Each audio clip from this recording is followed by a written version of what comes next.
Hello.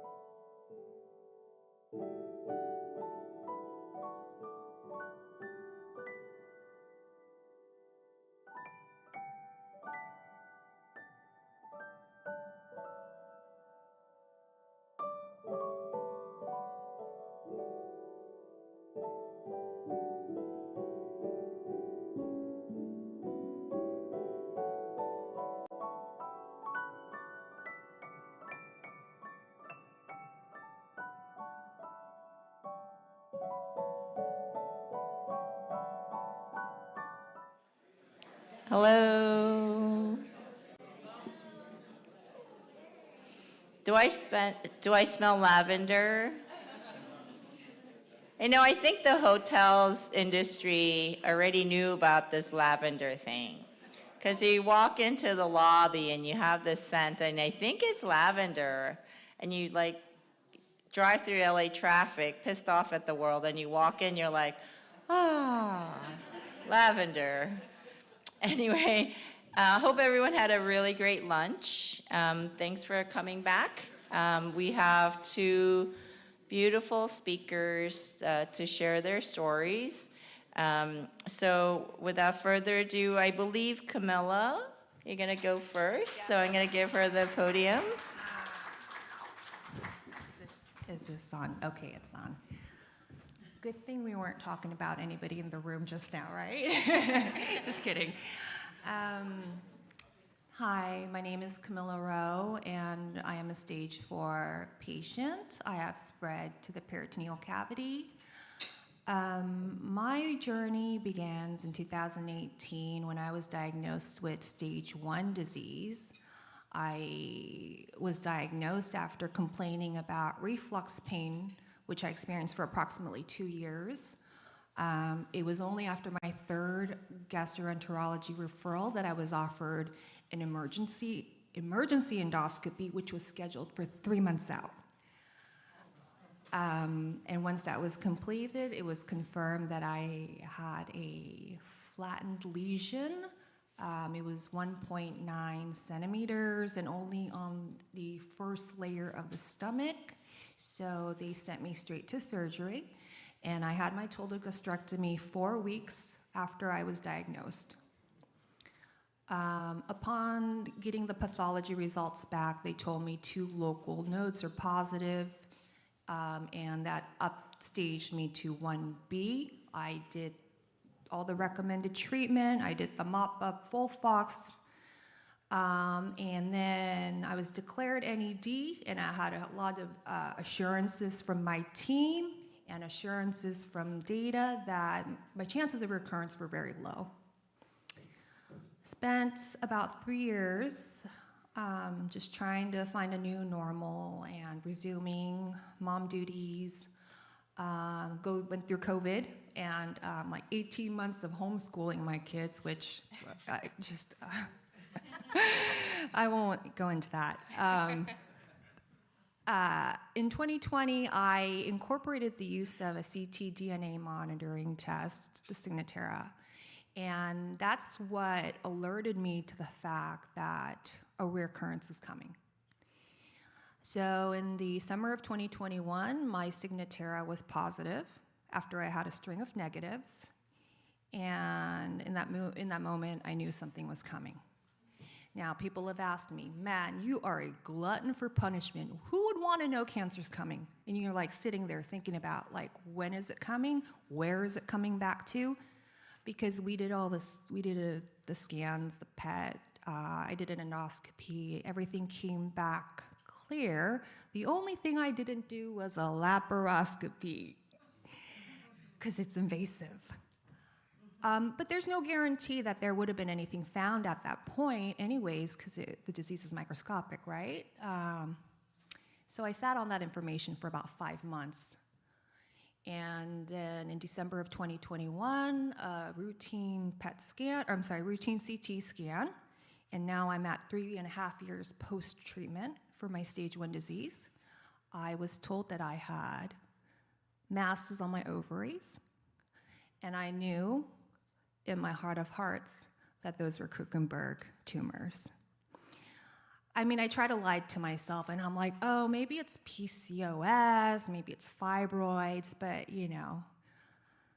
And even my oncologist, like, your pelvis is like a hotbed for, stuff. So don't think it's automatically cancer. But I knew, just in my heart of hearts, like I fit the profile. I'm a premenopausal. I had signet cell adenocarcinoma, which is highly aggressive. So in my heart of hearts, I already knew those were Krukenberg tumors, and that sent me. So I skipped ahead, stage 2 and 3, and I just went straight to 4. So 1 to 4. So, and at that point, I had been talking to my original surgeon who did my gastrectomy, and he referred me to a gynecological oncologist who removed my Krukenbergs 2-3 days after confirmation. She scheduled me on a Saturday. Young woman, she had a 5-year-old, and she told me if these were in me, I would want them out now. So I met a wonderful surgeon who acted fast, and I'm so grateful for that. After that, I looked into HIPEC. UCLA was not offering HIPEC for gastric cancer. They do for colon, ovarian, appendiceal, some other ones, but they said the data was mixed on gastric. It's not something that they offered. And Aki and Jason introduced me to Dr. Wu. And I met with her. Well, they told me about her, and she called me like an hour later. So it was just wonderful to have somebody so proactive and passionate, and I was able to talk to her openly, and she offered, she conceptualized my disease from a different angle, because I consulted with other HIPEC surgeons who did not offer me the out-of-the-box thinking that Dr. Wu offered me, and so I always tell her that I owe her my life. And it wasn't easy for us. I had to argue with a medical oncologist at City of Hope who would not clear me for HIPEC. He wanted me to do 6 to 8 sessions of FLOT and then reevaluate. Not even 6 to 8 sessions and let's do the HIPEC. It's like, we'll just reevaluate that at that point. But knowing this disease, you have windows of opportunity. And I felt that I had timing on my side because I was able to catch it so early with the ctDNA monitoring. And that's why I urge all of you to argue with your doctors, contact Signatera or Natera directly, enroll in one of their patient programs, speak to their reps, and get that buy-in from your oncologist, because at the very minimum, you can use it. Maybe it will help guide your treatment monitoring. It's not just for surveillance. I think you can get creative with the data that it provides. So I just consider myself lucky because I use a Signatera. I met Dr. Wu. I eventually was able to get the HIPEC in June of 2022. We ended up doing a whole bunch more. But I think I am evidence that I've had 6 HIPECs. I'm evidence here that you can have this many HIPECs and be a functional human being as I am. I'm still able to function as a mom. I don't have a nanny. I have a 9 and an 11-year-old. The 11-year-old, I may send to boarding school soon, but boot camp, military, I don't know. We haven't decided yet, or therapy. But I just consider myself so blessed to be able to be here with you and share my story, because I have, with the addition of HIPEC to my systemic treatment, I've been able to experience months and months, periods of no disease, minimal disease. And I don't think that would have been possible if I had just done the systemic therapy alone. I was doing nivolumab. I don't have any biomarkers. My oncologist said, let's just take a chance. And I'm convinced it helped. I didn't think it hurt me, and I was one of the lucky ones that didn't have many side effects. So I was able to receive nivolumab for about 18 months, and I did like maintenance. I am doing Full Fury right now. It's done in an abundance of caution.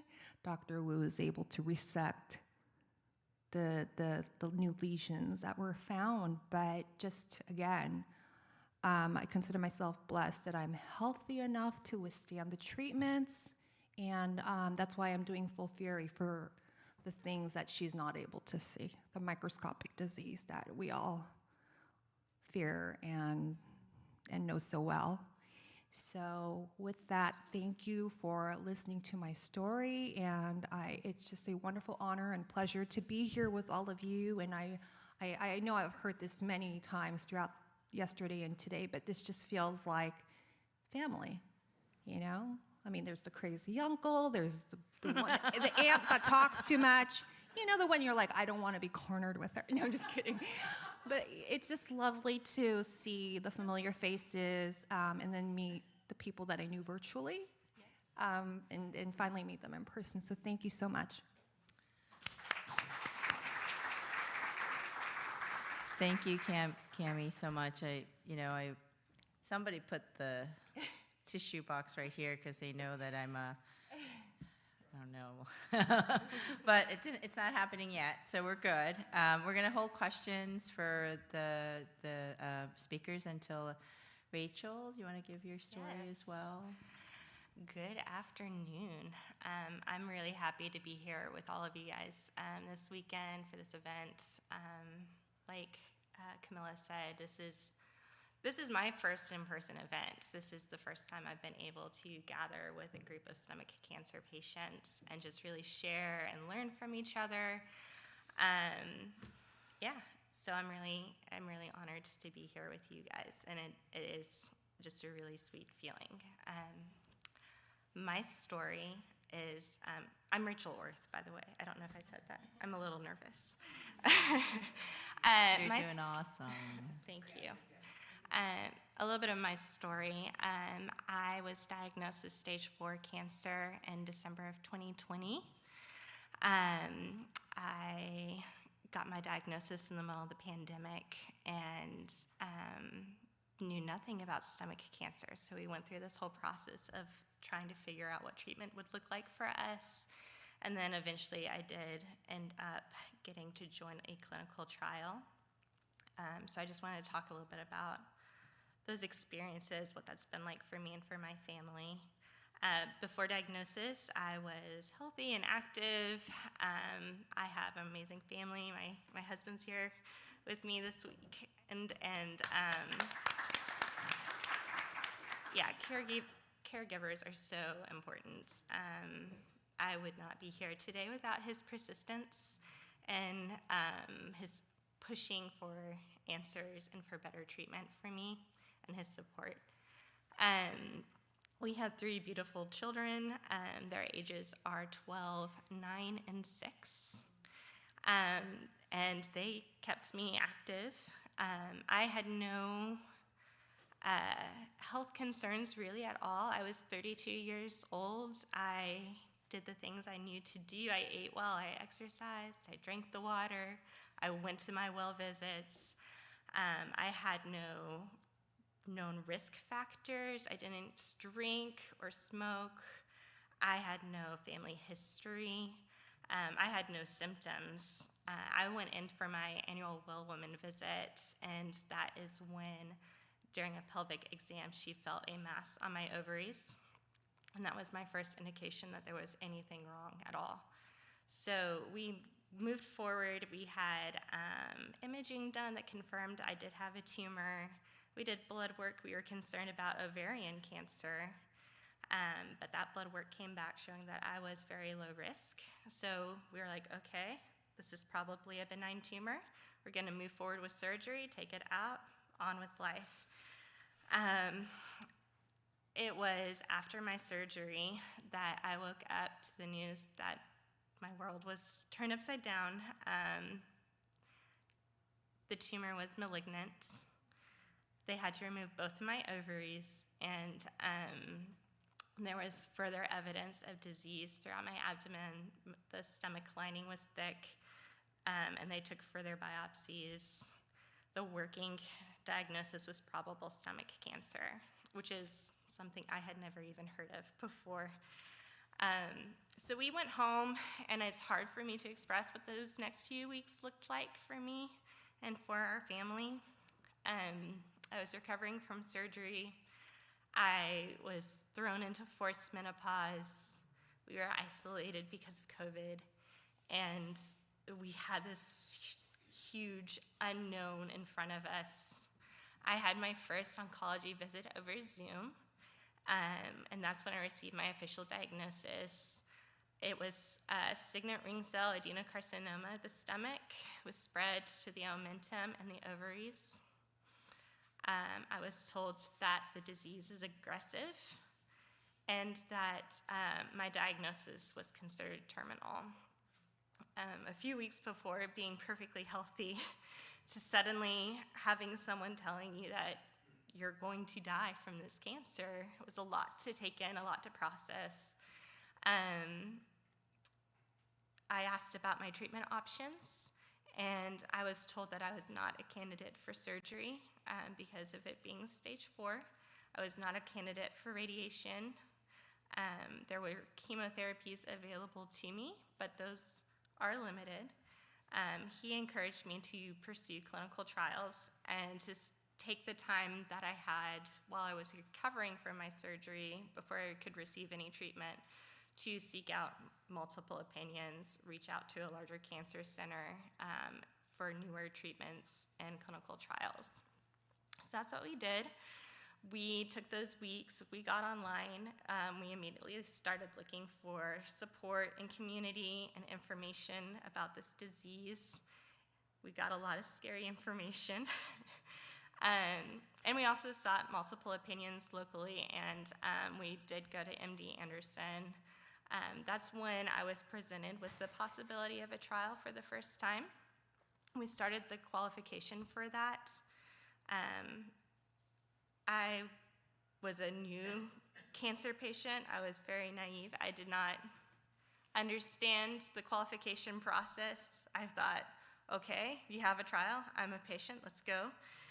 But there are things that you have to do to qualify for a clinical trial. You have to have certain biomarkers. Sometimes you have to have different proteins.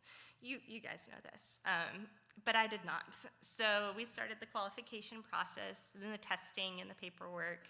We started thinking through the logistics of what it would look like for us to travel back and forth to Houston for treatments. And it felt really overwhelming, but we were really hopeful as well.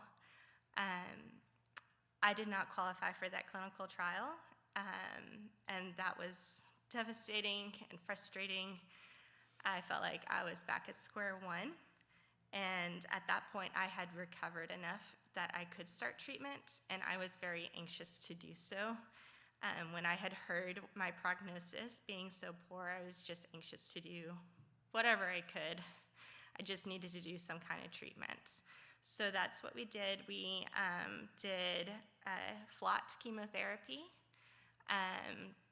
Before we started chemotherapy, we wanted to do some more diagnostic things just to get a good baseline. I had my laparoscopy, colonoscopy, endoscopy, and it was a few days before those appointments that COVID hit my home. My husband became symptomatic and tested positive for COVID, so we isolated him and we postponed my appointments and prayed that we'd stay healthy. About 10 days after his positive test, a few days again before my appointments, is when I became symptomatic and tested positive for COVID. It was a bad month. It was a really bad month. We did eventually heal. I was able to pursue my treatment, and we started my chemotherapy. I did 8 rounds of FLOTs. and tolerated it pretty well. We did flock chemotherapy. The hope was that being more aggressive, I could potentially become a surgical candidate. I did not get that strong response that we hoped for. My scans were stable, but we did not see any regression. So we began looking at what my next line of treatment would be. We again pursued clinical trials. We talked to MD Anderson, and they presented me with 2 possible clinical trials. We immediately jumped at that opportunity. Again, now aware of what that process looked like. We started the testing and the paperwork. I did not qualify for one of the trials, but I was accepted into the other one. And that has been my second line of treatment now for 2 years. And up until very recently, my scans were completely stable. Now we might be seeing a little bit of microprogression, but 2 years is a long time to be in that position. For someone like me who is diagnosed stage 4, at the time of my diagnosis, my son, my youngest, was 3 years old, and I was preparing not to see him go to kindergarten. He's in 1st grade, and I'm active in his life. Sorry. I'm going to his field trips. Thank you. They put them at the wrong end. They put one over there too. It's hiding behind the flowers. I'm able to be active in his life. I'm going to his field trips. And I believe that is to a large degree because I had access to this clinical trial. I'm really passionate about clinical trials. I think that they're really important for patients like we are who have limited options. These are new treatments. We need more treatments. We need better treatments. And for that to happen, we need to have clinical trials. For clinical trials to happen, we need funding and education. We need awareness. And so that's why I'm here today telling you a little bit of my story. I just think it's really important to have clinical trials and for those clinical trials to be accessible to people. So thank you for listening to my story.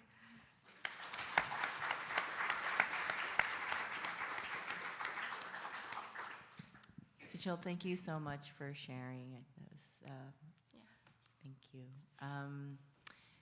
We can take some questions from the floor. I have a couple I wanted to ask the speakers, but I'd like to have someone on the floor ask if you have. Emmy, you have a question? Did you have a question? Okay. So I have a couple of questions. During your journey, was there a point in time that you said, "Oh, I need a champion," or "I need to designate someone to advocate for me," or were you advocating for yourself in terms of making the treatment plans, looking for treatments, doctors, clinical trials? Is there someone that helped you along that maybe, give you energy throughout? Or is this a solo kind of effort? Do you want to answer? You want to? Well, I can talk. Yes. Especially in the beginning because it was also new and overwhelming. And I was going through a lot physically as well. I really heavily relied on my husband to help be an advocate for me. He's the one that set up the appointments. He's the one that drove me there. He's the one that would take notes. And I also had a lot of family who was doing research for me. I didn't have the brain capacity to do that. I do wish that I had more. I wish that existed more in the medical field, I guess, that there was someone on your team from the very beginning, like, you've been diagnosed, okay, I'm your person, these are the things you will probably be needing. Yeah. I didn't have an idea of what questions to ask. I knew nothing. Stomach cancer was a completely new concept to me, so. I think those that know me know how obsessive compulsive I can be. So for me, when they denied me, I wanted to start my treatment with a high pack, and once they denied me and told me to go on Flot, all those days I spent sick, I was probably on Google.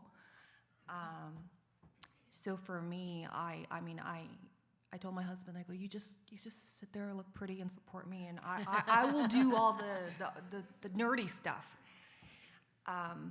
But for me, I did it because, not just for selfish reasons, but for me, like I said, it's a coping skill for me to understand the disease, to understand the data. I know it's scary, but for me, I want to know, I guess, the reality.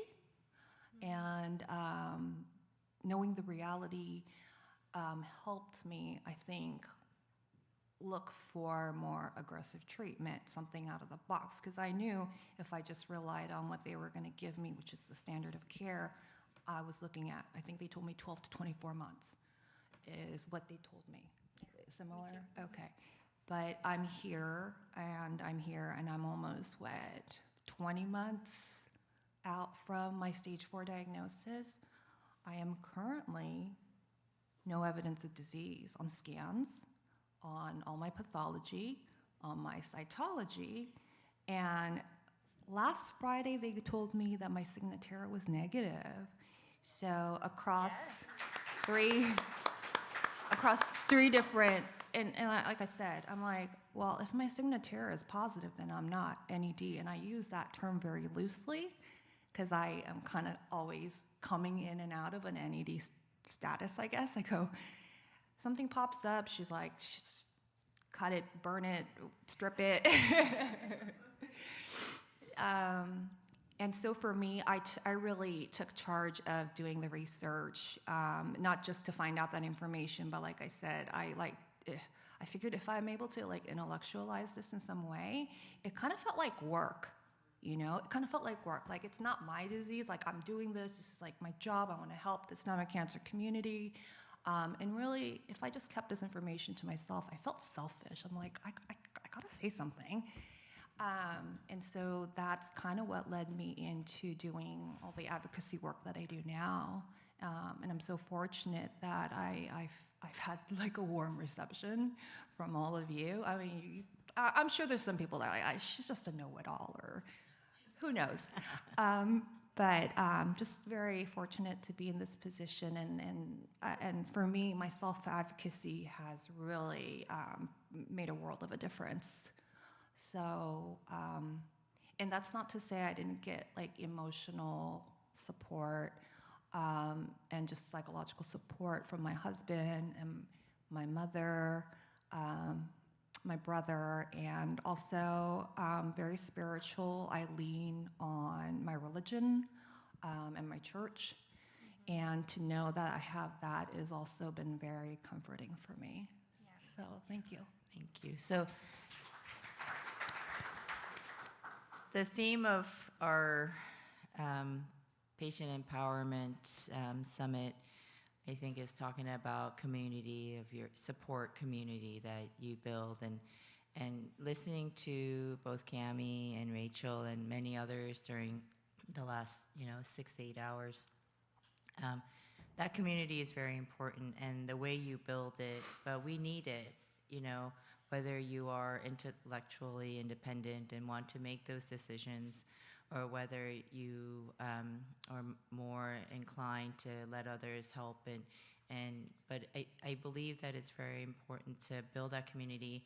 And then talking about translating this, the support community that you build among friends and family, there has to be a link also to the person in the hospital system, the care team. And one of the things I think maybe people out there can also address is the navigating the healthcare system is extremely difficult. I cannot imagine, and I hear this all the time from our patients, where do I go, who do I see, who's going to tell me what's next, how do I process all this information? And some cancer centers have good navigation, but not all of us can go to a large cancer center. So I think that's something that we need to also think about. I had another question that I think maybe Lauren has highlighted during her talk is how did you, or if you share this information about mom sickness or a new diagnosis with your children, and what kind of support do you have to, help them cope with this while you guys are getting treatment? Do you want to address? When I was first diagnosed in 2018, my children were 3 and 5. So I didn't share much with them other than, mommy's sick, mommy has to have a huge operation. She has to get her stomach removed. They're like, why? I'm like, these bad germs are in there that just, we got to get they got to go. So that was kind of the extent. And then when I had to do chemotherapy, it was just very basic. I have to take some medicine. It's going to make me very sick, but it's going to kill all the bad germs. Now they're 9 and 11, and my son's like, oh, was that Dr. Wu that called? Is this about your tumor? It's just crazy what details they pick up on, even though I've never officially said, oh, Dr. Wu is my surgeon, although I did show them the billboard. And now they do know that I have cancer. They do know that I am stage 4. And we talked about the possibility that this is what could cause my demise. But I also left it open because I am doing so well. And they see a mom who's present. They see a mom who's there an hour before school gets out so I can avoid the bad car situation. Every day they see me. I take them to jiu-jitsu, to Kumon, to soccer, we just did a Vegas run last weekend. Awesome. So I'm able to stay active, and I think that in itself might be confusing because they're like, oh, well, you're sick, but you're still a mom. You're still doing what your mom duties, right? And so I think that has actually maybe prevented me from talking about the details or the gravity or the prognosis I've been given. So I've left it open-ended. I feel that when the time, if the time comes, like they will be at an age where they can grasp the concepts better than if I had the conversation with them at a younger age. So that's, I don't know if it's right or wrong, but that's just how it's happened for us. We were just talking about it actually before. So at my diagnosis, I had a 3-year-old, a 6-year-old, and a 9-year-old. They're now 6, 9, and 12. We've talked about it. When I was first diagnosed, we sat them down and we talked about what cancer is. I didn't have any family history of cancer. They hadn't really been exposed to it. It was a new concept for them. So we talked about, like, what is a cancer cell? How does it happen? What are the treatments that people do for cancer? How does the medicine affect the cancer patient? What can you expect mom to look like on days that she's had her treatment? So we just left it at that initially. We knew my diagnosis was stage 4. We knew the terminal aspect of it. But we wanted to give them a little bit of time to be familiar with cancer just in and of itself before we introduced that. It was about the time that I joined my clinical trial, my second line of treatment, that we sat them down and had another conversation, like, that mom has cancer, she's got this medicine, there's there's different stages of cancer, and that has to do like where the cancer is, how far it's spread in the body. And when it reaches a certain point, a lot of times the doctors don't necessarily know how to get rid of all of it. And so it's going to keep growing, and you may have medicine for a while that will work, but then it may stop working. And so you move to another medicine, and eventually we might run out of medicines that would work. And so that's a possibility that I will die from cancer. So that is something we've talked about with my kids. It's a big concept. And like Camilla, I've been really fortunate to be active and overall really healthy. And They don't go with me to the hospital. I don't wear a 24-hour pump with this treatment that I'm on, so they don't see that. They don't see a lot of my cancer journey. They just see mom. And some days she goes to Houston, and then she comes back, and she's tired a little bit and doesn't want to eat very much, but then she still takes them to soccer practice and takes them to school. So I don't think it's a concept that they hold all the time, but it's something that they do pick up, and then we have to kind of reprocess, especially with my youngest. It's something that we have to reprocess. I think that being honest with them is really important. Yeah, and it's just this ongoing conversation that we're having. Wow. Anyone in the audience want to share how they shared with their children, or do you have any questions? I'm not sure how many more minutes we have in terms of, because we have a question? No, I have a comment. Oh, can we?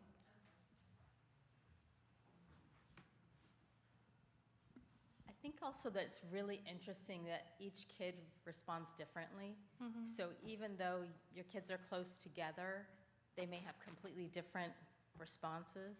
When I got diagnosed, I had a 25, 18, 17, 14. And my 14-year-old, who had been my little attached at the hip kid, said, "I'm sorry, Mommy, I know you're sick, I just can't see you." So for 2 years, we'd have dinner together, she'd go to her room.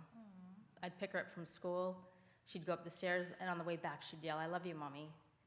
But she couldn't process, she couldn't handle seeing me sick. So I lost my kid for a couple years. And then once I started healing and looking like Mom again, so I lost all my hair, my lashes. I'm normally dark-skinned, and I was very pale. Once I started looking like Mom again, I got her back.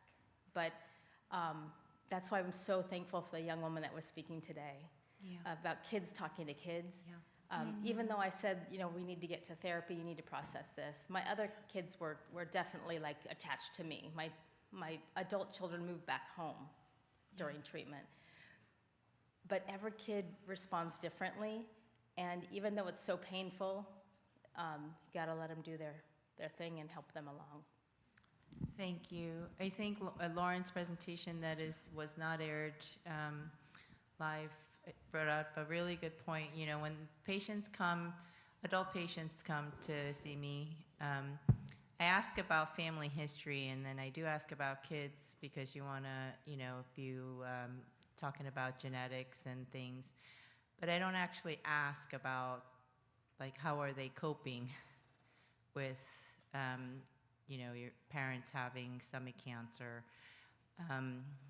and something that's really missing, and I think Lauren took it upon herself to really try to fill a gap, because when she was a child of she is a child of a stomach cancer parent, she didn't have a place to go.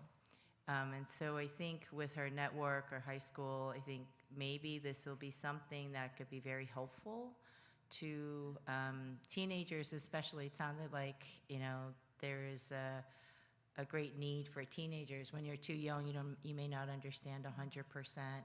But when you're in that age struggling already with other issues, and then your mom gets sick maybe, or dad gets sick, it's more difficult to process. So I think there's things happening.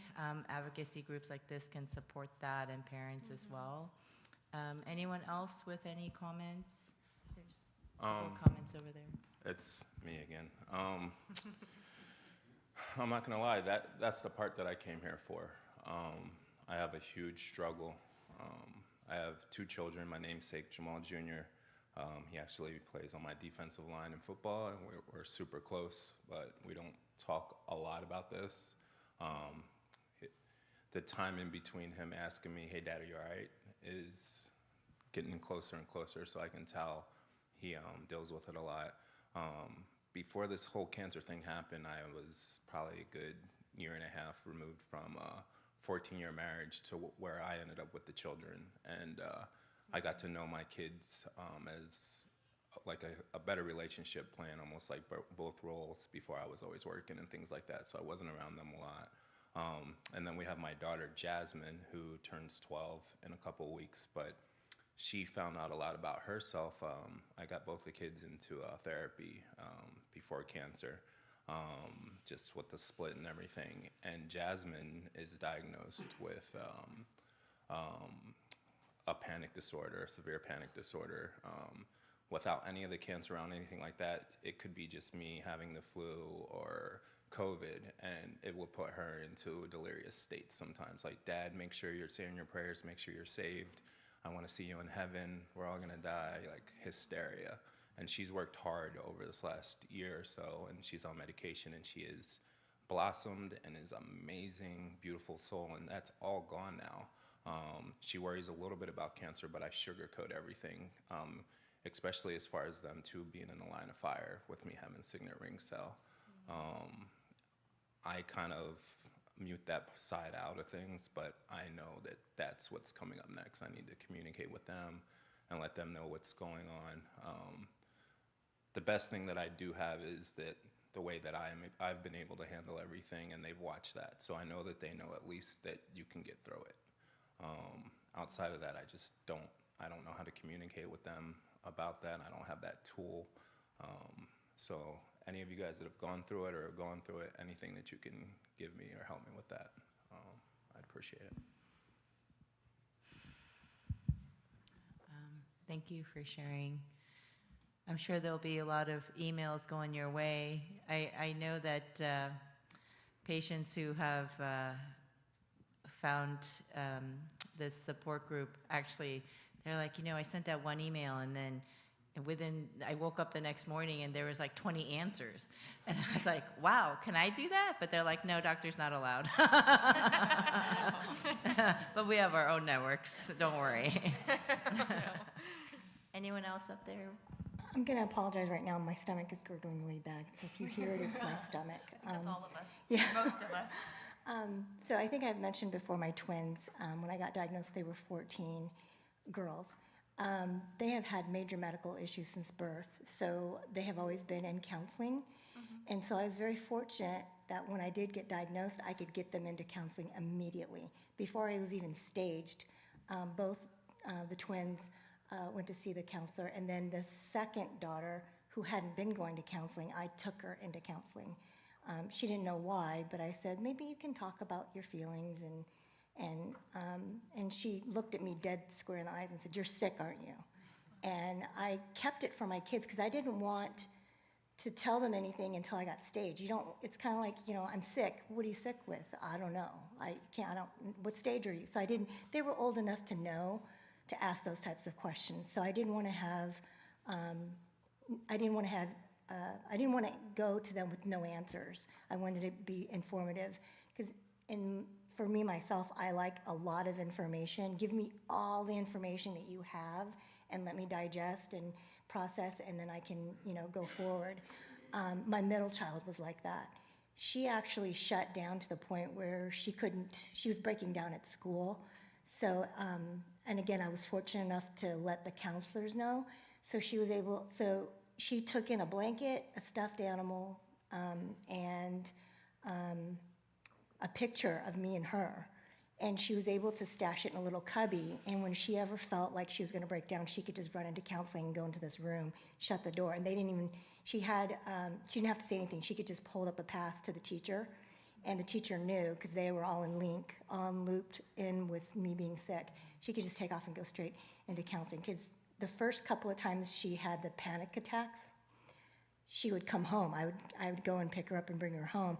And then I was like, I don't know if she's working the system or not. So we're going to have to change our plans. Let's see if we can get her to stay there. So she would basically decompress for a couple of hours. Well, not even a couple hours, maybe just an hour, and then she'd be ready to go back to her next class. So I felt the network of people that were in our corner helped my children get through a very emotional, difficult time. Because when I got staged initially at 1B, before my pathology report, the middle one ran to the computer and looked it up. said, "Oh yeah, Mom, you got a great chance of survival, yes." And she got really happy. But the minute my hair started to fall out, I found a new sense of caring for my kids, or them caring for me. Like, I would be in the bathtub and they'd all three come in there and wash my hair, rub my back, wash my body. And they had never done that before. I was the one that always, it's called, my husband's Japanese, we call it bocha bocha, which is bath. And they would come in and go, "Mommy, you're doing bocha bocha, we're gonna give you a bath." And they'd, pamper me. And it was just so, for me, it was sad to see the roles reversed, because I was always the one giving them baths, and now they were giving me baths. And when my hair fell out really bad is when my youngest daughter, I was in the bathtub and she was rinsing my hair with a Korean bucket. Cammy knows. I'm Korean American, by the way. There's a little bucket that we get and you just pour it over your head. When that happened, my hair just flew down my body, and the entire surface of the water was black because I had long black hair. And she didn't cry. She goes, "Mom, it's okay. You're beautiful. You're beautiful." I had chunks of hair, literally, like the entire bathtub was black. And she took care of me, and I was crying. It's just hair, right? But at the time when you lose it the first time, like the second time, I was like, who cares? I shaved it off. I was like, warrior woman, whatever. But the first time it happened, it was devastating because, hair is a sense of identity and beauty. It's recognizing yourself in the mirror. Yeah. Yeah. Yeah, it's really hard. So she helped me out of the bath. At that point, I wasn't very stable on my feet because Flot was just so relentless and kicked my butt. She picked me up and helped me out of the tub, dressed me. Like I said, it was just a role reversal. And I cried, and she kept saying, "Mom, it's just hair." And I said, "I'm not crying about that anymore. I'm crying that you're taking care of me, and you're only 14. Oh. Why are you taking care? You shouldn't be taking care of your mama when you're 14. And she said, "But that's what I want to do." And I mean, all three of the younger ones had different responses to my cancer and my chemo. My oldest daughter was probably more understanding, and she was more stoic in the way that she was the oldest, so she had to be the foundation for the other three, and she had to show that, Mom's going to kick cancer's ass, and it's going to be a wonderful joy to have her ring that 5-year bell. Unfortunately, I didn't get to ring that bell, but I'm still here after 5 years. You've made it 5 years. I did. You're make it 2018. I did. I made it 5 years, but I was expecting to make it 5 years NED, not 5 years stage 4. But, I'm at this point, I'll take any day that I can have with my children. So Yeah.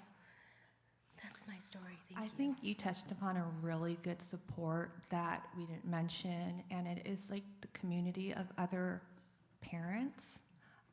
My daughter's soccer coach is an oncologist. So when I tell her, "I'm sorry, I can't bring Luna to practice today because I just had full fury," she's like, "Focus on your treatment, no problem." And there were so many parents that stepped up to the... Initially, I didn't tell anybody. When I was stage 1, I was like, I don't have a leg to stand on. I'm not going to tell anybody. But once I was stage 4 and I let the teachers know and I shared it with other parents at the school, they were offering, "You know what, you don't feel well? Let me watch your kids. Let me bring over a meal. Let me take, Liam to soccer. Well, do you need help with rides?" And so I was so lucky that I got such a warm and supportive reception. And I feel like if people were open enough to share that with the school community or your local community, your neighbors, it could offer another channel of support that might have not been there otherwise. Yeah. So I told friends, and it's friends of friends, I have a friend who had cancer. Let me help connect you, and they have resources. And now I get to be on the other side of that with my friends who just got diagnosed, and And like that is a really good opportunity to find resources, especially like we find a lot of resources online, but like local resources, like your local community, I think is important. Because of that, we were able to find counseling for my kids to be in. I told their teachers know, their school counselor knows, all of our friends' parents know, and like you said, that's been part of living with cancer for our family, is this community of support, the people who will take the kids to school when I just had treatment. And yeah, so local community is important for that. I actually was a photographer for my children's soccer teams and lacrosse teams. So even though I was going through chemo and I had lost my hair, I wore hats. They were the ugliest things in the world, but I wore those ugly hats. And I wore a parka, and I had my gloves, and I had my telephoto lens and my unipod. And I took pictures all year long, and that saved me. It gave me purpose. It gave me a reason to get up and exercise so that I could have the stamina to be out there for an hour and a half, 2 hours. Unfortunately, I had 2 games back to back because I had the freshman soft when my twins were on. My middle child was on varsity, so I was like, oh God, I can't do just one kid. I got to do the other one. So I was there for hours, and I took pictures of all the kids. And then I found out all the parents found out I was sick, and they did a meal train where they brought me food, and it was just lovely to have that camaraderie and that community. But at the end of the season, they actually did a banner that said Team Tahara, which is my girls' last name, because it was hashtag Team Tahara then. I was doing all my posts. So they did that. They presented me with flowers and a gift card and said, you know, we can't believe that you took our pictures. Some of the kids didn't know I was sick because I had a hat on. It's cold out there, so they just thought I just had this hat on because it was cold.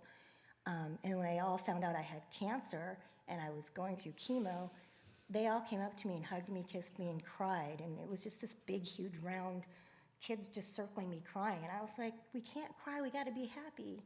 And so there's a big picture of me with them, and I will never forget that night because it was unexpected. They came up to me and said, Mrs. Tahara, can you take a picture of us? And I said, sure, you know, because they're submitting most of these pictures for a lot of them for the yearbook. And then I turn around, and all of a sudden there's this banner, and even my girls were surprised. They didn't know what was going on. So it made them just love their teammates that much more. But community is huge. I don't think I would have made it through the last sessions of FLOT because it was so hard, but I knew I had to get up and take pictures. So I fought through it and got up and said, cancer, you're not taking this away from me. I have to be present for my kids. Thank you so much for sharing again.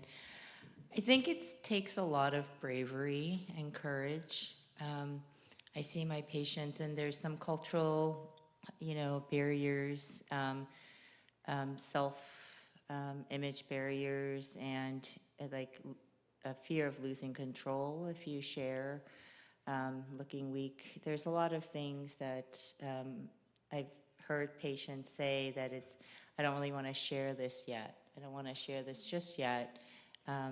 And then maybe later. But I hope that people who are listening out there today, with your courage, Rachel and Cami sharing, in the entire room, that perhaps if you can open up at whenever time it is appropriate for you to share your story, it may help someone else or their children and help build a community and get bigger. So we can do a lot more things like, one person, it's hard for one person to do something, but in an empowered community can do a lot more. So thank you so much for sharing your stories today. I think maybe we need to move on to our next session. I'm sure there's a lot of questions, so there's opportunities to talk to each other. Okay, thank you. Thank you.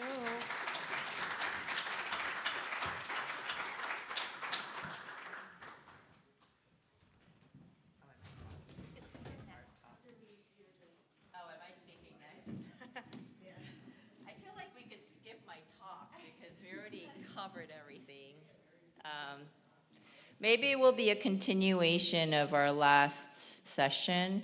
I didn't really plan it to be this way, but maybe Aki planned it to be this way. So let me share. Okay. So for those of you, obviously, who are here, but maybe listening on, my name is Yanghee Wu. I am a gastric cancer surgeon at City of Hope, and I've been in practice for 12 years. Believe it or not, I almost 99% of my patients are gastroesophageal cancer patients, and I am a surgeon. And if you come and see me, I'm pretty tough. I'm not like this mushy crying person. So let me just tell you. So Aki and I were having a conversation about this symposium, and we thought that, perhaps one of the topics that is a little bit challenging to talk about and maybe something that's really important to bring up is talking about shared decision making. And I think from breakfast this morning to the patients sharing their stories, I think what we're talking about is shared decision making. How can a patient and the doctor communicate in a manner that is informed and communicative, and really work together as an entire team, not just you are the patient, I'm the doctor, but as a care team to be able to provide the necessary treatment and information to make informed decisions about the next steps.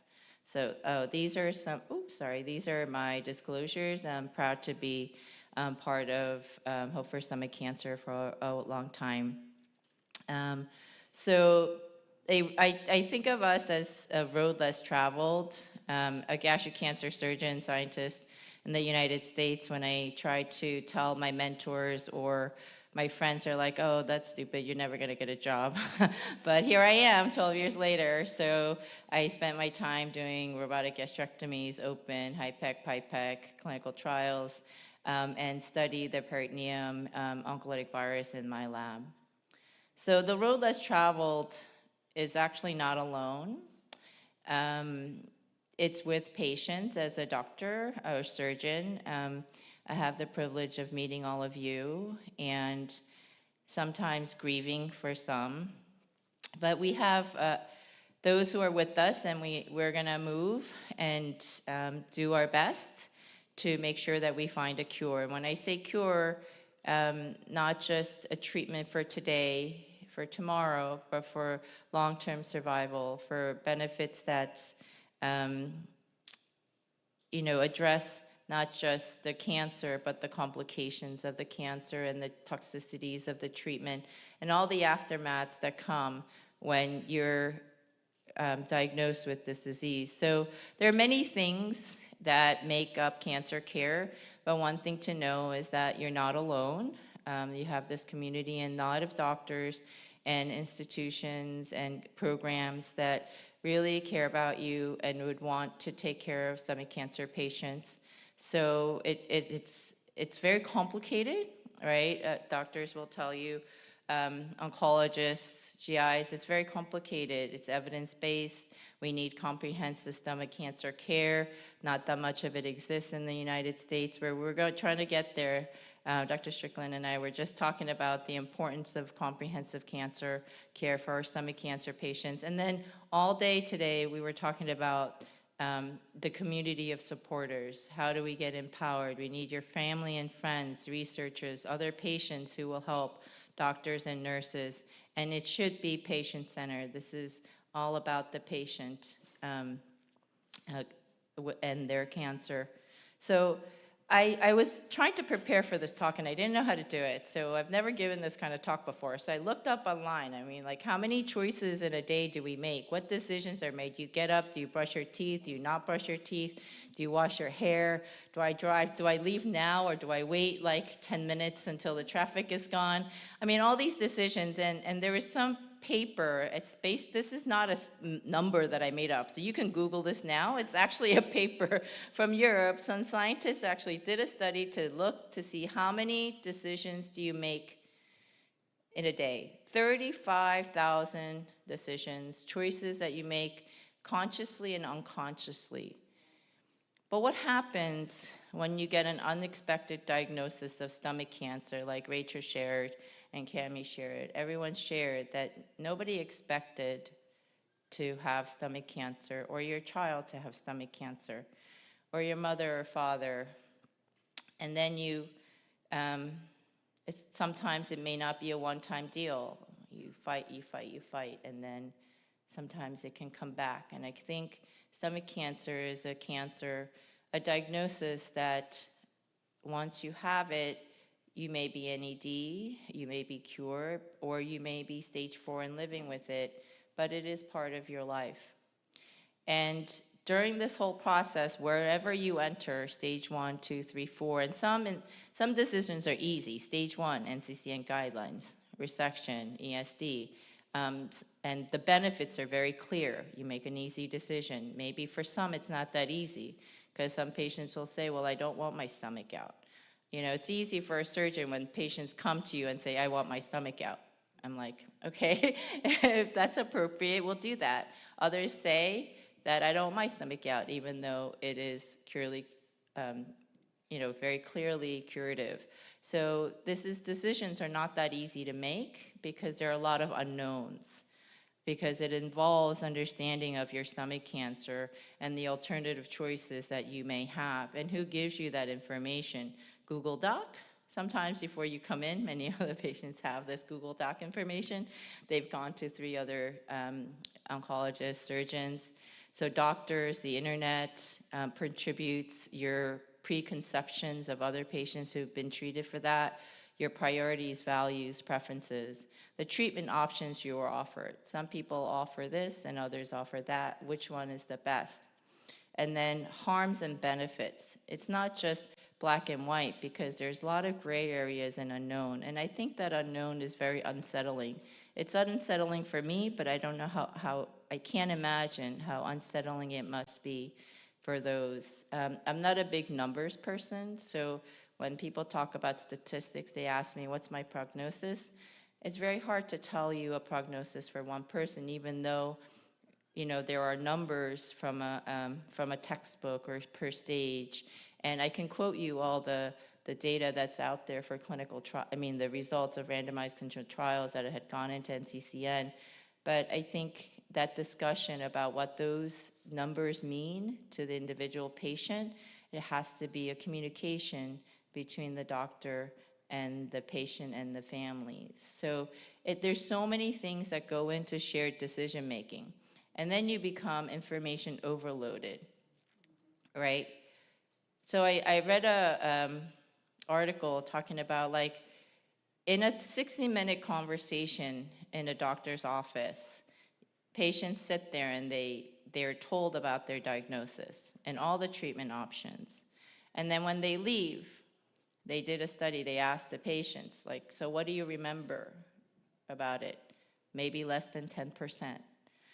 So I feel like I may say a lot in a meeting with my patients, and I learned this, but what you retain and take away may not be that much. So maybe sometimes we need to listen as well and really figure out what's going on. Because look, there's guidelines, and then there's 238 clinical trials actively recruiting in the United States for stomach cancer. There's over 7,000 peer-reviewed publications, and none of us know all of the information, but there is enough to help. So then we talk about risks and benefits. I was starting to fill out this risk and benefit thing, and it allows you to fill in like a little more for each side. If you fill in one more for risk, it balances out. I didn't know that. This is PowerPoint. But this can go on. There's so many risks, right? And there's so many benefits. Or are there, benefits of treatment, the options of therapy. But I wanted to just put some things into perspective and maybe share this common theme that I've been hearing, that the stomach cancer journey is not a one-time thing. You don't come into the doctor, just get surgery, and then it's gone, because your stomach may be gone too. And there's, even if you're cured, there's lots of aftermaths to deal with. So the complications of cancer is not the only thing that really needs to be discussed. Side effects of treatment also need to be discussed. And so it becomes very, very complicated. And then how do we have shared decision making? It's not that easy. There are expectations, what you expect from a surgeon and what a surgeon or a doctor expects from our patients. There are lots of uncertainties that need to be addressed. Can we do this in 15 minutes? I'm not sure. It's an ongoing conversation that we need to have. At a point when you become comfortable with the decisions that you have made, it may be easier for you to participate in your own care and feel comfortable with your decisions. Emotional stress or distress, I see this quite often, but as doctors, sometimes we don't know how to deal with it. Then we refer to, like, we call in the social worker. Well, they come and go, and then the patient may still be in distress. So I think in groups like this, when I hear what is important to you, when doctors learn of the concerns that you have, and if you share them, maybe it will help with some of the decisions and the choices that are better for you than for others. The unanswered questions, I think you should write down your questions.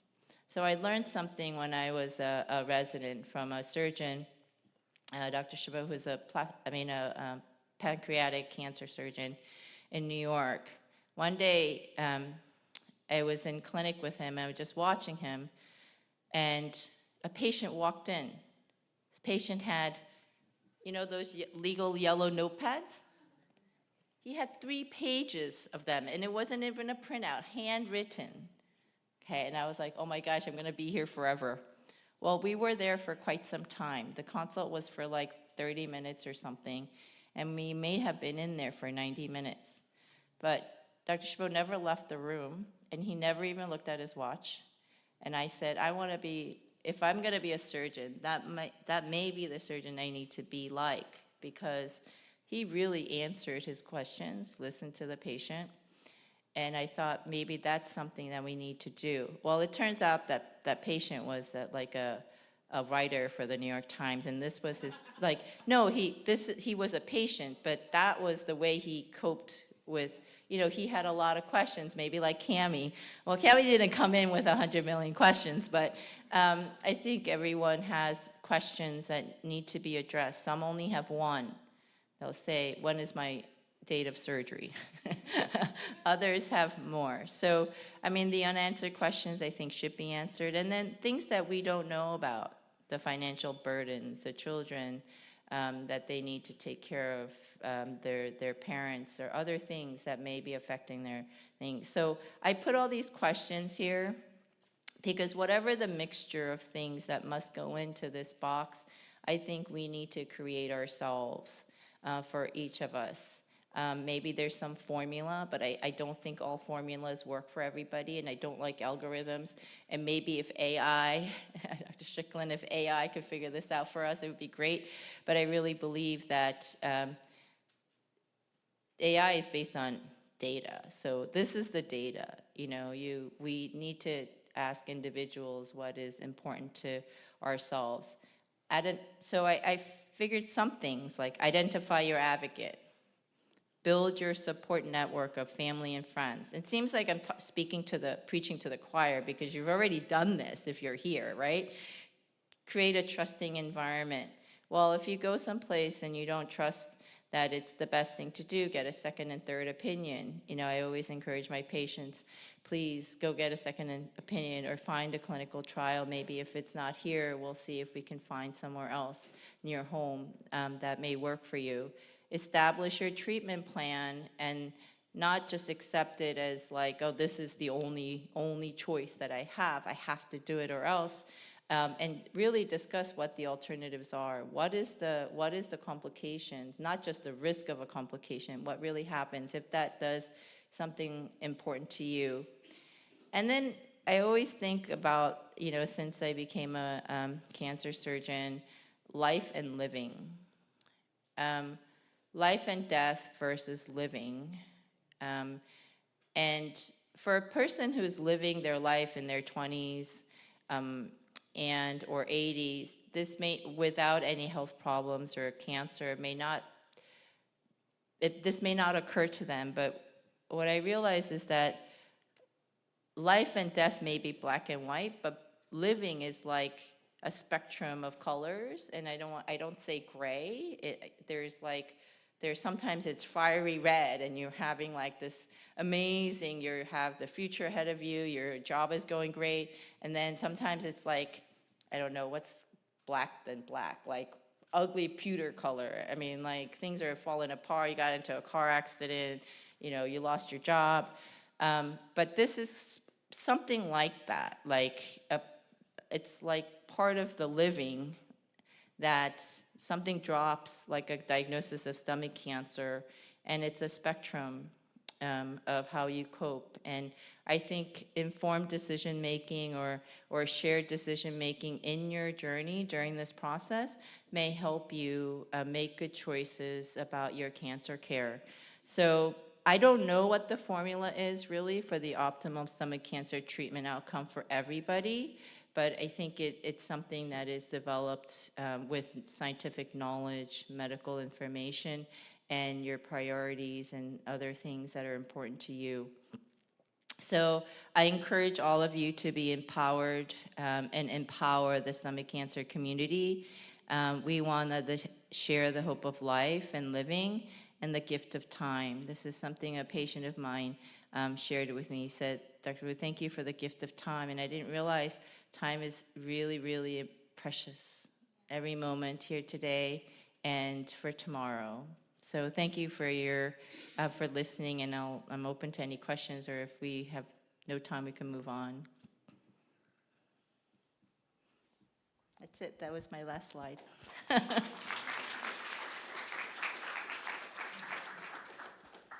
Next, Dr. Matthew Strickland will be speaking about biomarker testing in stomach cancer.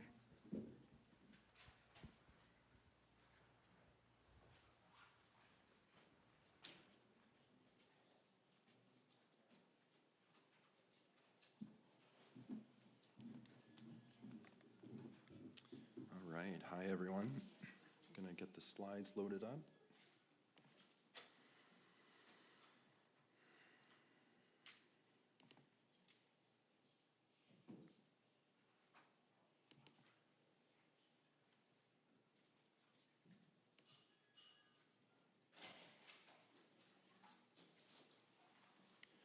All right, it looks like it loaded up. Hopefully everyone can hear me okay. I want to say what a privilege it is to be here with everyone. I've started getting to know some folks. I'm sitting with them and speaking with them in between rooms here, and I'm looking forward to getting to know other folks in the room. So the title of my talk is Biomarker Testing in Stomach Cancer. What should I know? I practice at Massachusetts General Hospital. Here's a shot on the left. But I also wanted to include this photo on the right because what we're looking at is the Longfellow Bridge. And MGH is situated right here, but the bridge actually connects us to Cambridge. The reason I want to highlight that is there's an incredible pharmaceutical and biotech presence, as well as other renowned research institutions in Cambridge. And this bridge is emblematic of what I'm trying to do with my time. About half the time, I'm taking care of patients with gastric and esophagus cancers in the clinic. And the other half of my time, I'm focused on clinical trials, as well as what we call translational research, to try to use patient tissues to learn more from a scientific standpoint, to then build the next clinical trial. And before we continue, I wanted to pause for just a brief moment and talk about the importance of Veterans Day, as well as Remembrance Day. So I'm from Canada originally, even though I've since immigrated to the US. And in Commonwealth countries, most countries call this Remembrance Day, where we pay special homage to the veterans, as well as veterans that have been lost. I'm in part thinking about my grandfather. His name was John Jackson. He served in the Royal Canadian Air Force. And as mentioned, in Commonwealth countries, it's customary to wear a poppy today. So that's why you can see my poppy. The other reason I want to spend a brief moment on this is I see a lot of parallels between veterans and brave people like my grandfather, who had a call to action that he frankly didn't want to get. I see a parallel between those people and the people in this room and our patients. You know, I heard the word courage and bravery, and that just scratches the surface of what inspires me about our patients and the people in this room. So now shifting back to the talk, this is a brief overview. I want to go through what is a biomarker, how do biomarkers help patients, and what biomarkers are relevant for patients with stomach cancer. And then I'll touch a little bit on some visions for the future. So let's try to define a biological marker, which is a biomarker for short. I've actually adapted this from an FDA definition because I think it gets a little too complicated. I've defined it as a measurable characteristic that gives feedback on a normal or abnormal biological process alone or in response to a treatment or an intervention, something we've done for the patient. So it's pretty broad. Let's try to break it down a little bit further. This is a diagram of different categories for biomarkers. And as you can see, there's a lot of categories here. It can be safety alone. Some biomarkers are diagnostic.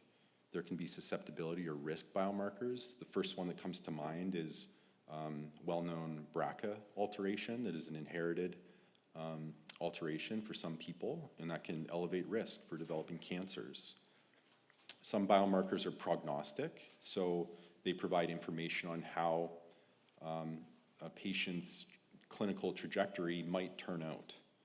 And then predictive biomarkers, which is something about the biology of a tumor that tells us what therapies or what interventions may or may not work.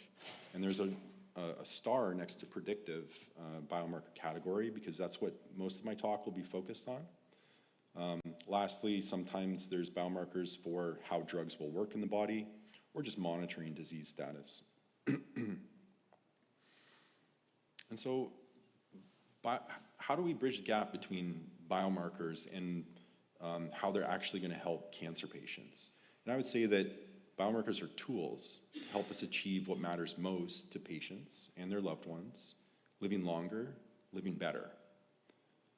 I think that's a fairly acceptable definition, but we do have some work to do because now we need to think about designing clinical trials that are actually going to move the needle for our patients.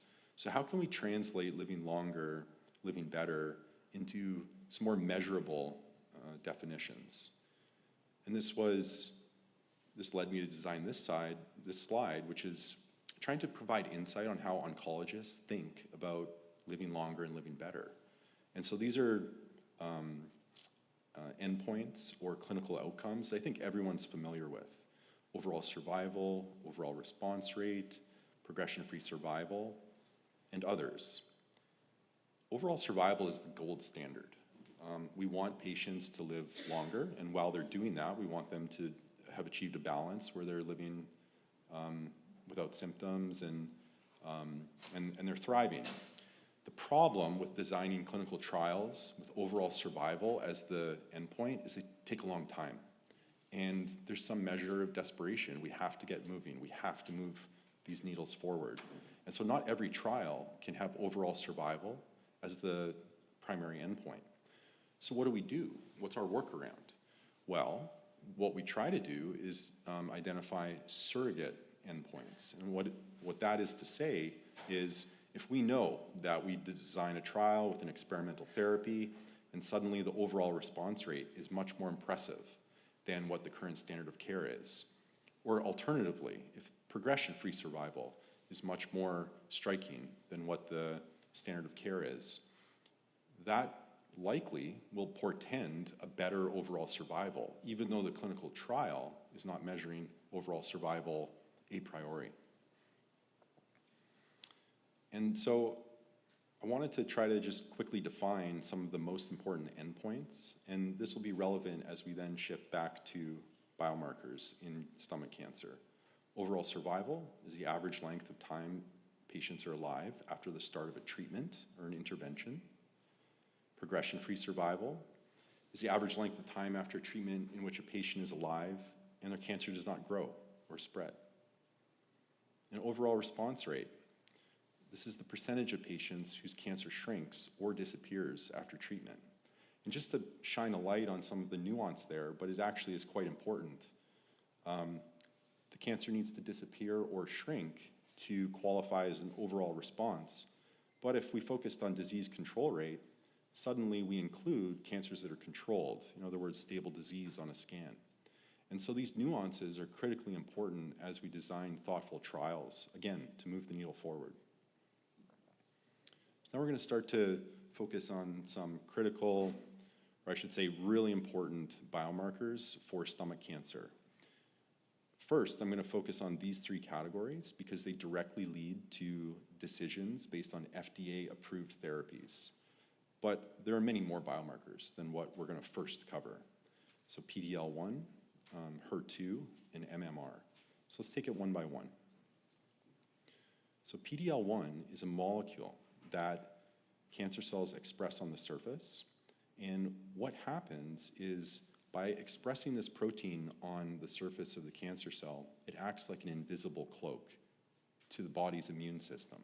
It turns out that our bodies actually have some decent, our immune systems have some decent ability to detect and attack and kill cancer cells. And it's only when that process is dysregulated and the cancer growth can overcome it that unfortunately leads to a cancer diagnosis. Cancer cells use this mechanism to evade that immune system's ability to attack, and they do that through PD-L1.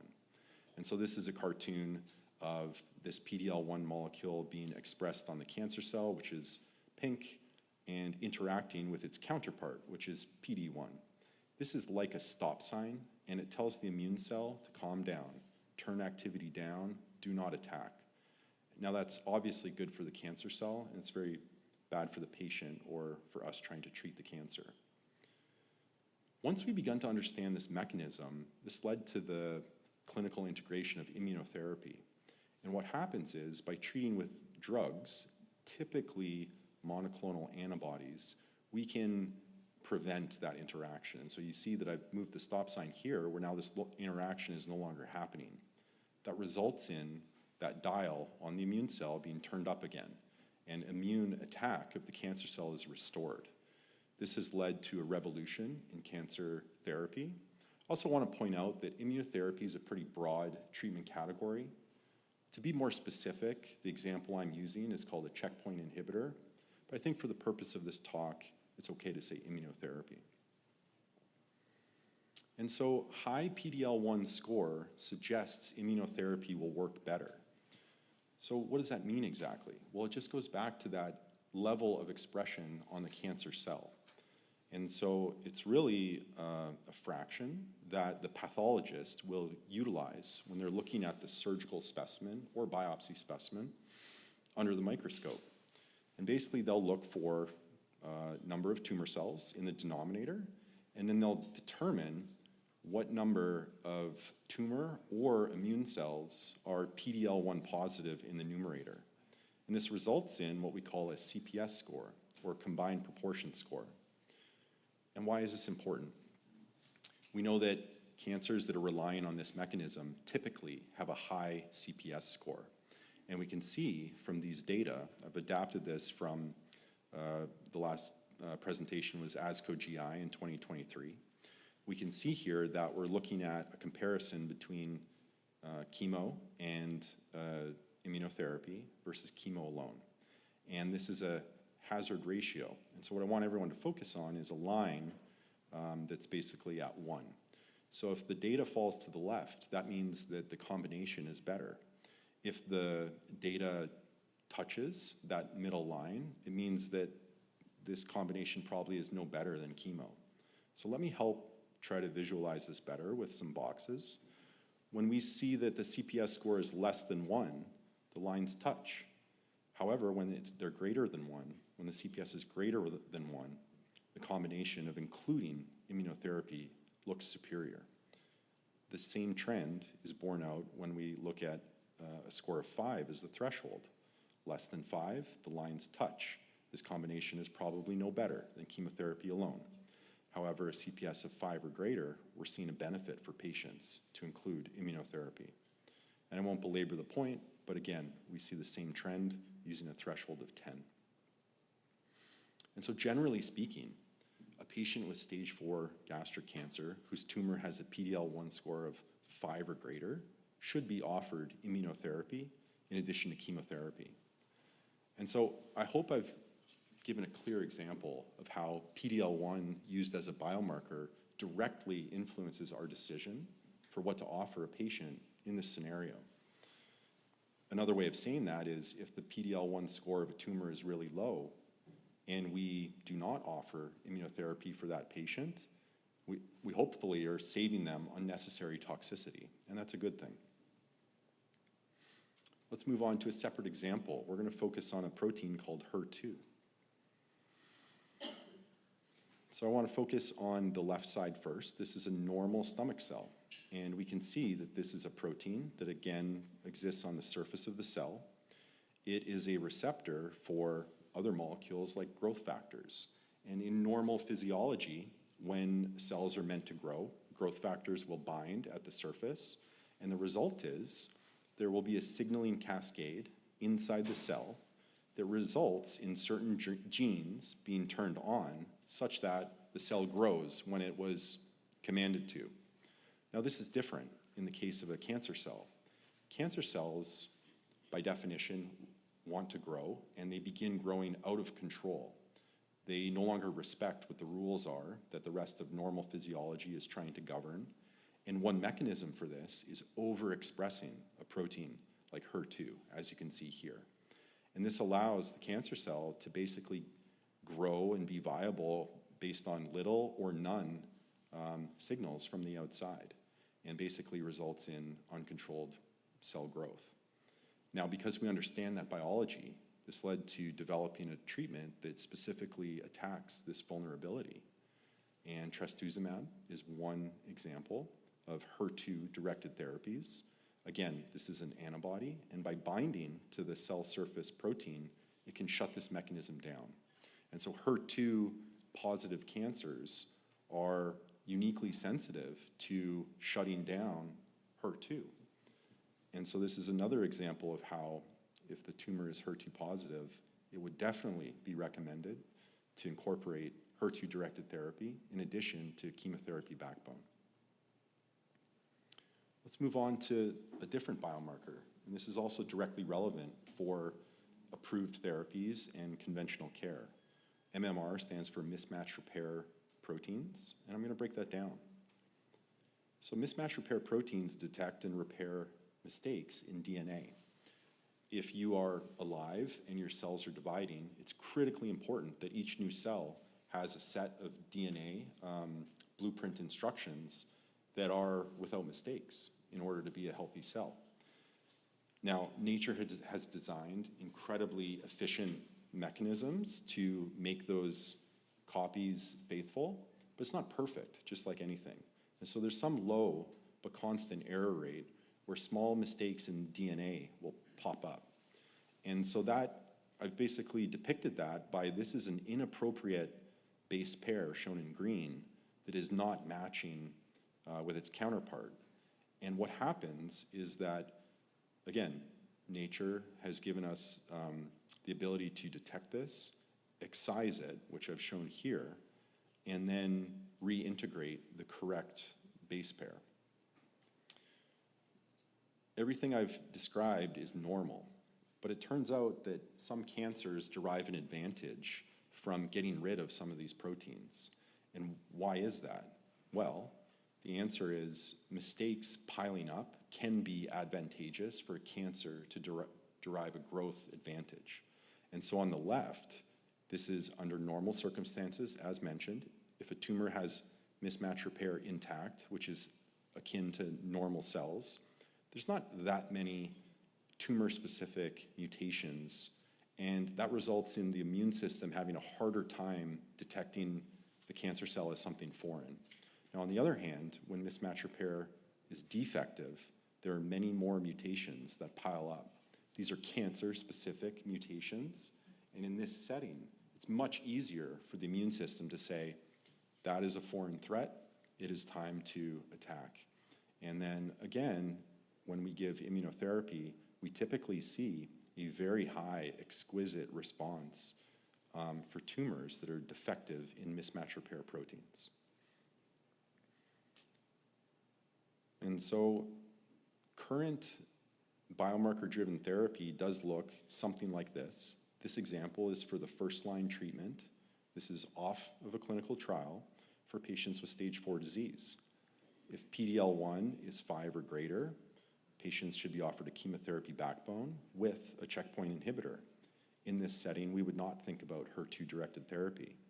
But by the same token, if HER2 is now positive, we should certainly integrate HER2-directed therapy. If tumors are deficient in mismatch repair, chemotherapy actually becomes a shared decision, in my opinion. A checkpoint inhibitor should definitely be part of the conversation with that patient, and there's really no role for a targeted therapy approach in this setting. There are certainly other biomarkers, and so I've somewhat broadly said, explore alternative approaches here.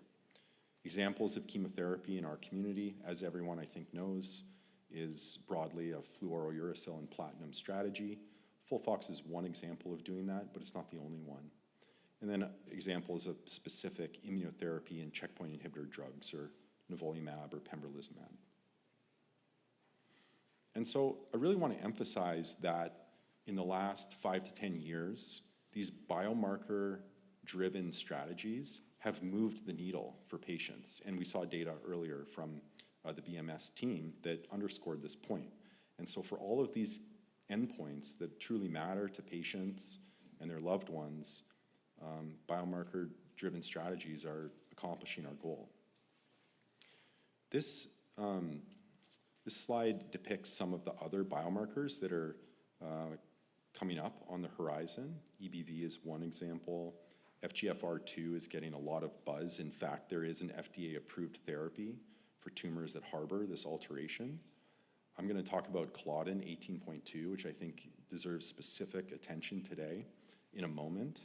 And then there are other biomarkers such as NTRK, EGFR, MET, or even KRAS alterations that we can begin to go after. And these clinical trials are already up and running. So biomarker testing is crucial, but how often is testing happening? And so I want to show some data from work I've done. I partnered with a company called Prime. And what we did over the course of about a year was we reached out to community oncology practices.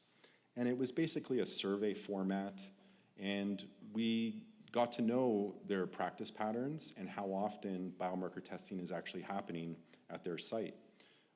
The data we're looking at is from 3 separate sites across the US. On the left, we can see a breakdown of what is pretty much a standard treatment team.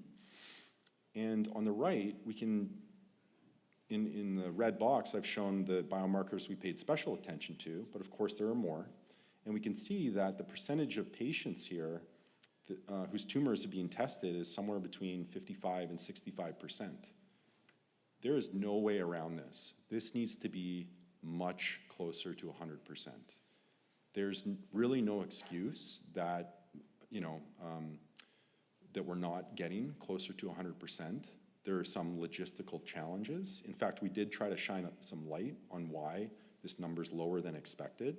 Some of the answers came back outlining challenges such as long turnaround times for tests. And then sometimes the data in the state of the art is changing so quickly that a busy oncologist or a busy practice can't stay up to date on what the latest thing to do is for a given tumor and a given biomarker.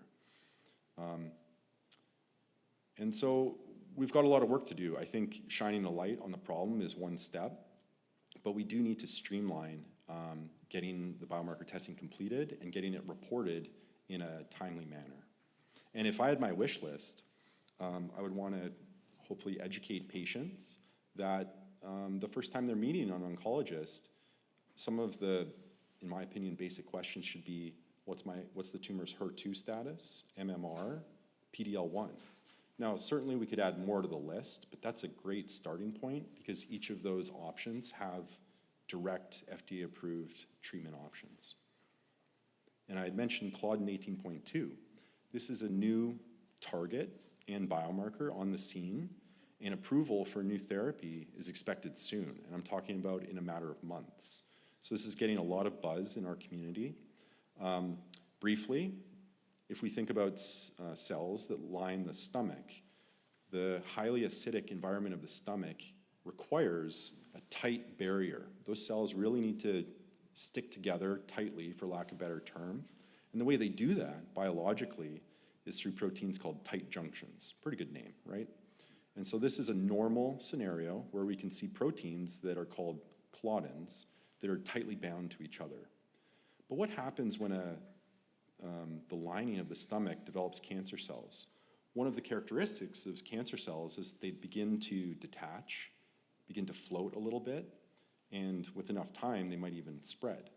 And what results as those cells come apart is on the tumor cell only, there is more claudin that's exposed. And this actually has turned into a therapeutic target, okay? This means that we can now target these proteins to elicit a downstream immune response. And the example is zolbetuximab, which again is an antibody. There were 2 phase 3 randomized clinical trials that have read out in the last 12 months.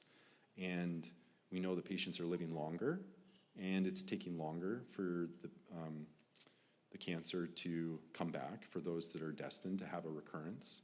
And as mentioned before, those are clinically meaningful endpoints.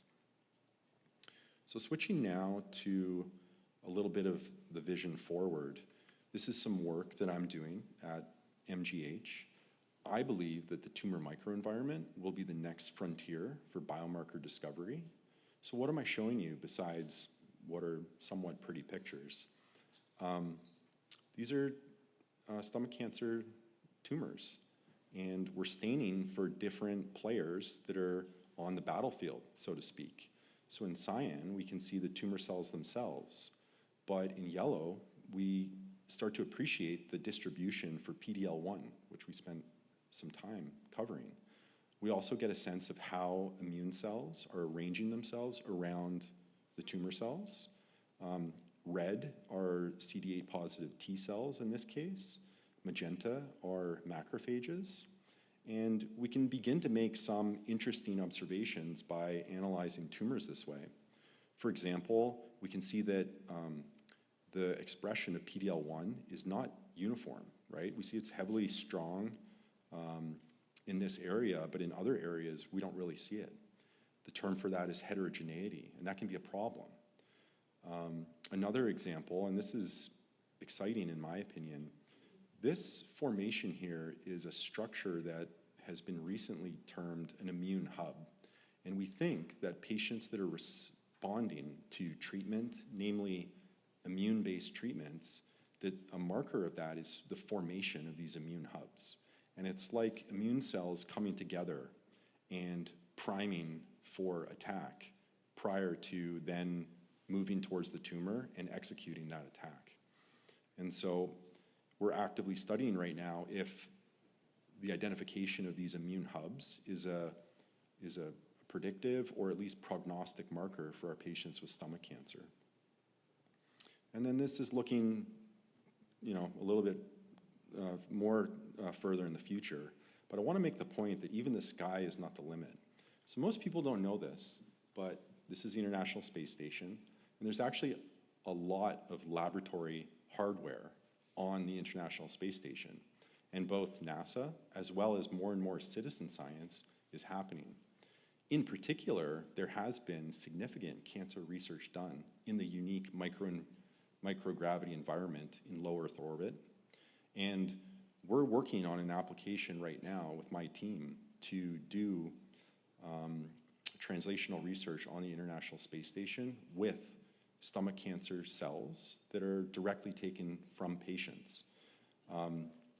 This is an early time to be advertising it, but my enthusiasm is boiling over a little bit. And so this is somewhere that, one example of where we're trying to go to better serve our patients and uncover biology that we can use as a vulnerability to more effectively treat cancer. And even though this is a projection forward, I do want to make the point that 2 days ago, SpaceX launched a rocket, a resupply mission to the International Space Station, and we've been working with an implementation partner. The hardware that is on that rocket and is now being loaded onto the International Space Station is the same hardware that we will be using for our experiments using stomach cancer cells. So we do have a current tie to what's flying right now, and I think that's pretty exciting. So beginning to wind down a little bit, this slide is meant to summarize our program at MGH. It's led by Sam Klempner, who I think most folks know. Sam, he's absolutely wonderful. He's my primary mentor. He basically trained me through my training years, and I've been lucky to be hired and work next to him in the gastroesophageal clinic. We also work with other world-class people like John Mullen, who does a lot of our surgeries. And even though radiation has a slightly more limited role, Ted Hong is another world-class person that we work with and deliver radiation when it's the right thing to do for the patient.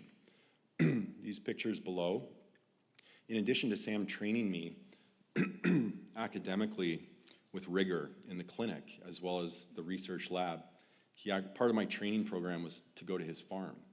And he taught me how to chainsaw. It was actually really hard work. So this is Sam's tractor.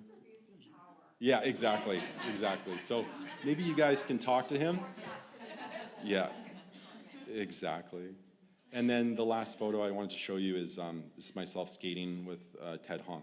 So we have a great program. I'm really proud of it.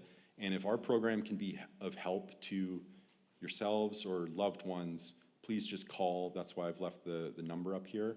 And we're always happy to either see in person, talk to you over the phone, or sometimes we do remote second opinions. Sometimes patients can upload their documents, and we're going to do a thoughtful review. So we're always here for the community. This is my thank you slide. I did mention many of my mentors. I also want to say a special thank you to Aki. It's such a privilege to be here with this group, and I'm really happy that you invited me and I was able to speak. I'll take any questions.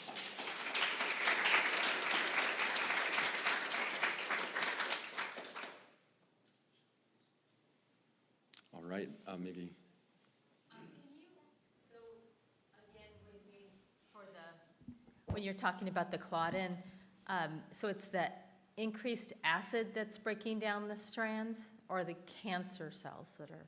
Well, you are bringing up an interesting question. I didn't comment on acid per se or a role for it, although there is some interesting research that suggests that's a mechanism for how a tumor cell will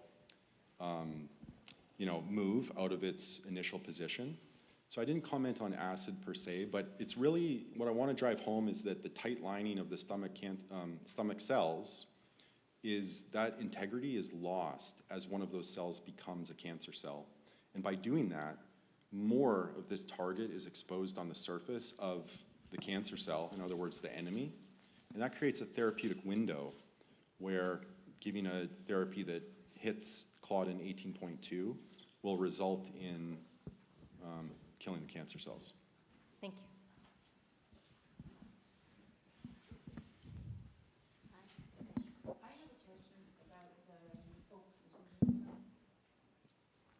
It's a low stress environment. Go ahead. The new drug that you said is coming out soon, you showed a slide and Yep. you had stomach cancer cells.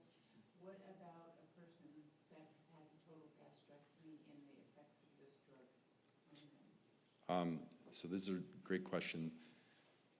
For a patient that has already had a gastrectomy, this is probably not a good option. So claudin 18.2 is not strictly, but it's highly specific for stomach cells. And so for a patient who's had their stomach removed, this is very unlikely to be a viable strategy. In fact, those trials, those patients were not included in the phase 3 trial that is going to lead to this approval coming down the pike. I will say, though, along that same thought, that some of the side effects to that new medicine called zolbetuximab is nausea, and which can lead to vomiting. And that's because this is a stomach-specific protein. And so that is one of the trade-offs, and that's something that needs to be managed aggressively. Hi, I just wonder if quickly you could speak to second-line treatments and clarify if a patient doesn't have all the requisite biomarkers, but they're given second-line treatments for immunotherapy and targeted therapy, how and why does that work when it's added to chemotherapy? Absolutely. Perhaps I could separate this into two answers. Because I think the latter part of your question brings up an important point. You know, based on data thus far, it's going to be very difficult to drop chemotherapy in most cases. Now, as oncologists, we actually want to get to the point where we can do that because we're so confident in the precision therapy that we're giving. But the truth is, particularly when PD-L1 score is high and we can add immunotherapy, or other examples, gastric cancer is so aggressive that there is this role for what we call the backbone, the chemotherapy backbone. And so for any line of therapy, usually chemotherapy will have a role, or it should be thought of. But then backing up, you know, biomarkers can be relevant at any treatment setting. And so if a patient has had biomarker-directed therapy in their first line, there's absolutely no reason that that same strategic approach can't continue in the second line or beyond. I will make the distinction again between some biomarkers have FDA-approved therapies, whereas others might be more experimental. And I'm just kind of speculating, but you could find yourself in the position where there might be a biomarker, but an oncologist might say something to the effect, well, I don't know that going after that biomarker is going to be better than what is the conventional second-line therapy. But I'm speaking a little bit general, but I think that at any stage, it's critically important to try to focus on the biomarkers at play. I have a question here. Well, thanks for being here, first of all. A question related to surveillance. Can you just talk a bit about the advantages of including like ctDNA testing every 6 months, you know, on top of the traditional surveillance after like a full gastrectomy treatment and whatsoever? Like, what are the benefits in your point of view? I'd be happy to. In fact, ctDNA is something we're very excited about and use frequently. I wanted to integrate it into the presentation, but I ran out of real estate. I think ctDNA is a perfect example of a biomarker for monitoring, right, in disease recurrence. I think that it is a critically important tool to be using. Now, if we look at the timing, right, it's really only in the last few years that the data is emerging such that the FDA has approved some of these tests. And we heard a lot about Signatera, which is a great example, and then there are other ones as well. The data has not, so the data is mature enough that these approvals have happened. It's not so mature that across different cancers, we know how it's meant to guide management. So even though I'm a big proponent for it, I'm acknowledging the criticism, which is that, and you might hear this more from the insurance side of things, right? That having the knowledge of a positive or negative result might not influence, it's not clear how that's going to influence the decision for what to do. I would say that the data is more mature in the colorectal space. We will get there in the gastric space. In fact, Sam Klempner and myself, we work closely with some of these companies on a couple projects looking at this.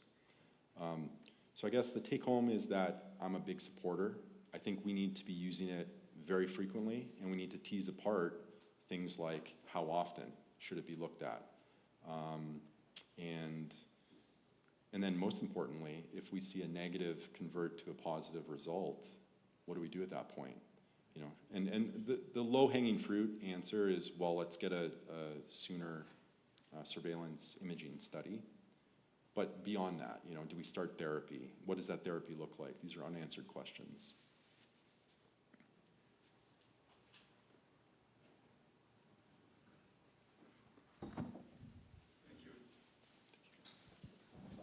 I just wanted to know what your policy was on treating positive ctDNA patients without corroborating imaging tests. Do you treat or do you wait? I can tell you what happened to me, but I'm just curious about what was told to me was we don't treat ctDNA until we have visual or imaging tests that corroborate you're positive. So that's why I ended up sitting and waiting 5 months. So I'm just wondering if that's changed since early last year. Thank you. This is a great question, and that's why we need the research designs to specifically address this question. I think the short answer and a bit of the blanket answer is no. We just don't have the data that a conversion to ctDNA positive status without radiographic recurrence, that we're going to gain anything by treating at that point.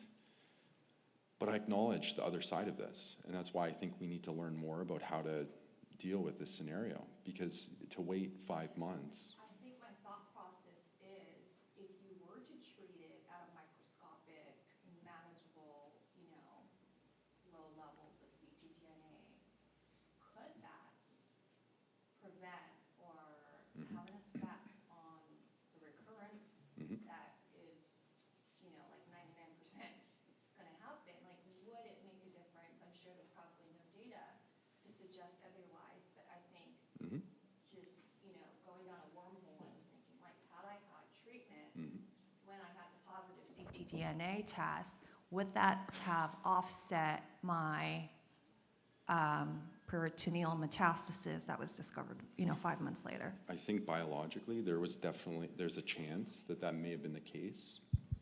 Unfortunately, the flip side is true. There's a chance that treatment wouldn't have helped, and we don't know what that proportion is, and that's what makes this scenario painful. Let me give you a quick example of a trial, phase 2, that we have at MGH. This is for colorectal cancer patients. They've been diagnosed, they have had their surgery, and the treatment paradigm there is adjuvant chemotherapy. After they're done that therapy, they then go on to ctDNA monitoring. For those that convert to positive, they are randomized into a treatment arm. And so treatment at that point is stepped up, and it's a more aggressive chemotherapy regimen than what they got before. And so that design is, I think, a really important design that is beginning to shine light on this question. I think we need a similar trial for our gastric cancer patients, and I should get to work on that.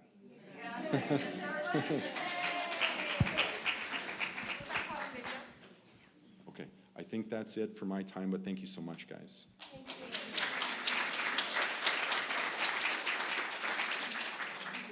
We're going to take a 5-minute break. You're more than welcome to get some coffee and some cookies or some peanuts outside, and then we'll resume in about 5 minutes.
Thank you, everyone. We're going to get going with our next speaker.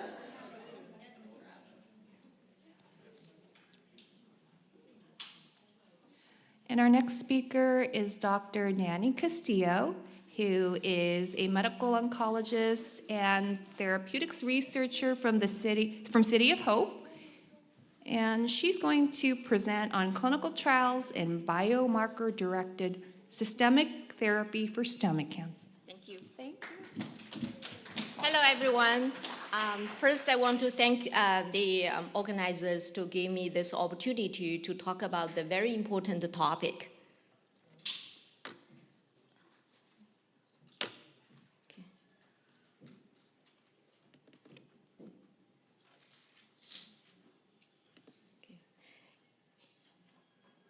So I believe today Dr. Strickland already covered a lot of my information, but it worth to repeat and you can enhance your knowledge.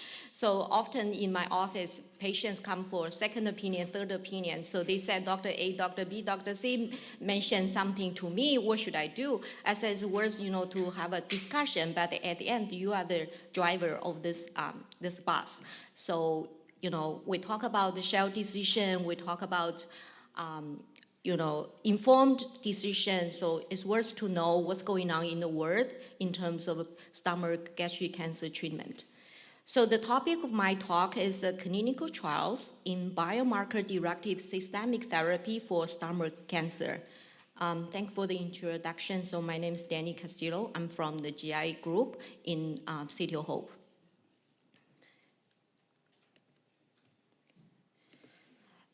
So sometimes patients come to me and she said, what can you do for me? But don't talk about chemotherapy.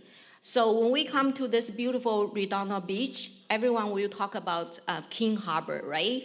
But you may ask anything else you can recommend. So we can talk about anything as long as it's not chemotherapy. But you can see a lot of beautiful things here. You can see the park, you can see the veteran beach, and a lot of other things we can do and see in Redondo Beach. Some, same goes for gastric cancer treatment.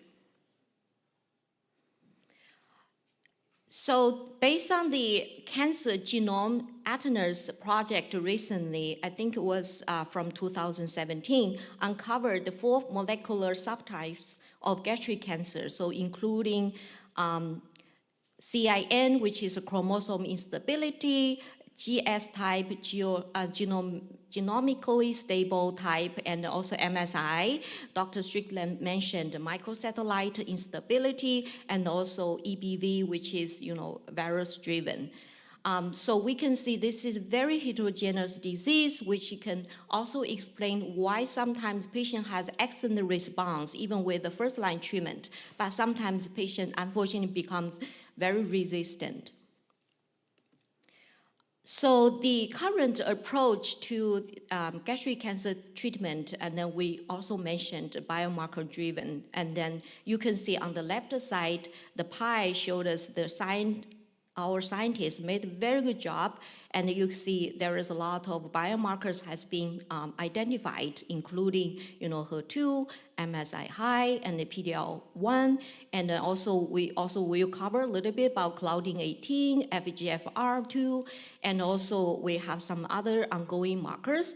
So you can see the HER2 positive gastric cancer, so about 15 to 20% of the gastric cancer or GE junction patients, they have overexpression of this marker, so which definitely improve the patient's outcome. And I do see stage 4 HER2 positive gastric cancer patients came with large ascites, and then after a couple of cycles, everything disappeared. It's really a joy for a clinician when you tell patients what's the restaging CAT scan shows. So the other one is MSI high. So about 3 to 5% of the gastric cancer patients, they have this SI high, and then they have a higher response rate to immunotherapy.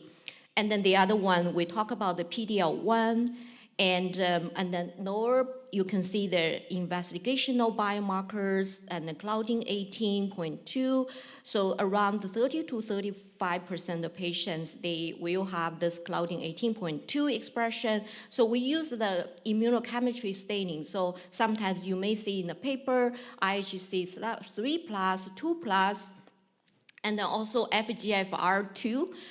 So, 30% of the patients, they have this IHC 3+, and this is served as a response predictor for, using FGFR2 antibody. So we can talk a little bit later in the FIGHT trial. And then also we know there are 7% of the gastric cancer patient may have FGFR amplification, and again, they predict the response. And then also now in City of Hope, I believe in Boston, we also have a lot of trials ongoing. So one of the biomarker, which is Caprin-1, and then we are opening a trial as well as phase 2. So basically this marker expressed only in cancer cells, but not in the normal cells, which, provide more options. So on the right side, you can see the beautiful anatomy of the gastric body. And then we mentioned about different subtypes, and then we can go first with the Claudin 18.2.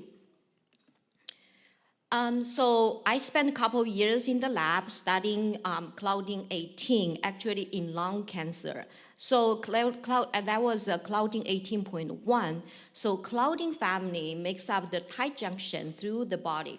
So you can see from here, this is a membrane of the cells, and this is a transmembrane domain. So you can see these beautiful green lines. This is a Claudin 18.2 in the gastric body. This molecular basically contribute to the cell proliferation and differentiation and the migration of the tumor cells. I think one of the audience mentioned about the acid. This is tight junction, right? When you lost this molecule, so the cells get broken and then also more permeable to some of the toxins. But for this overexpression, is promote, the cells will lose the homeostasis, and then they promote tumor stem cells and then more like uncontrolled proliferation. So the presence of the Claudin 18 positivity is reported to be like 30 to 35% in GE junction gastric cancer patients. And then also based on the literature review, associated with the diffuse type. But in addition to diffuse gastric cancer, Claudin 18.2 expression is also frequently detected in the intestinal gastric cancer. We see more in esophageal cancer as well. So luckily, we have a drug which can, targeting this molecular, this overexpression gastric cancer. So zolbetuximab, we have ongoing couple of trials which have been presented in the recent years.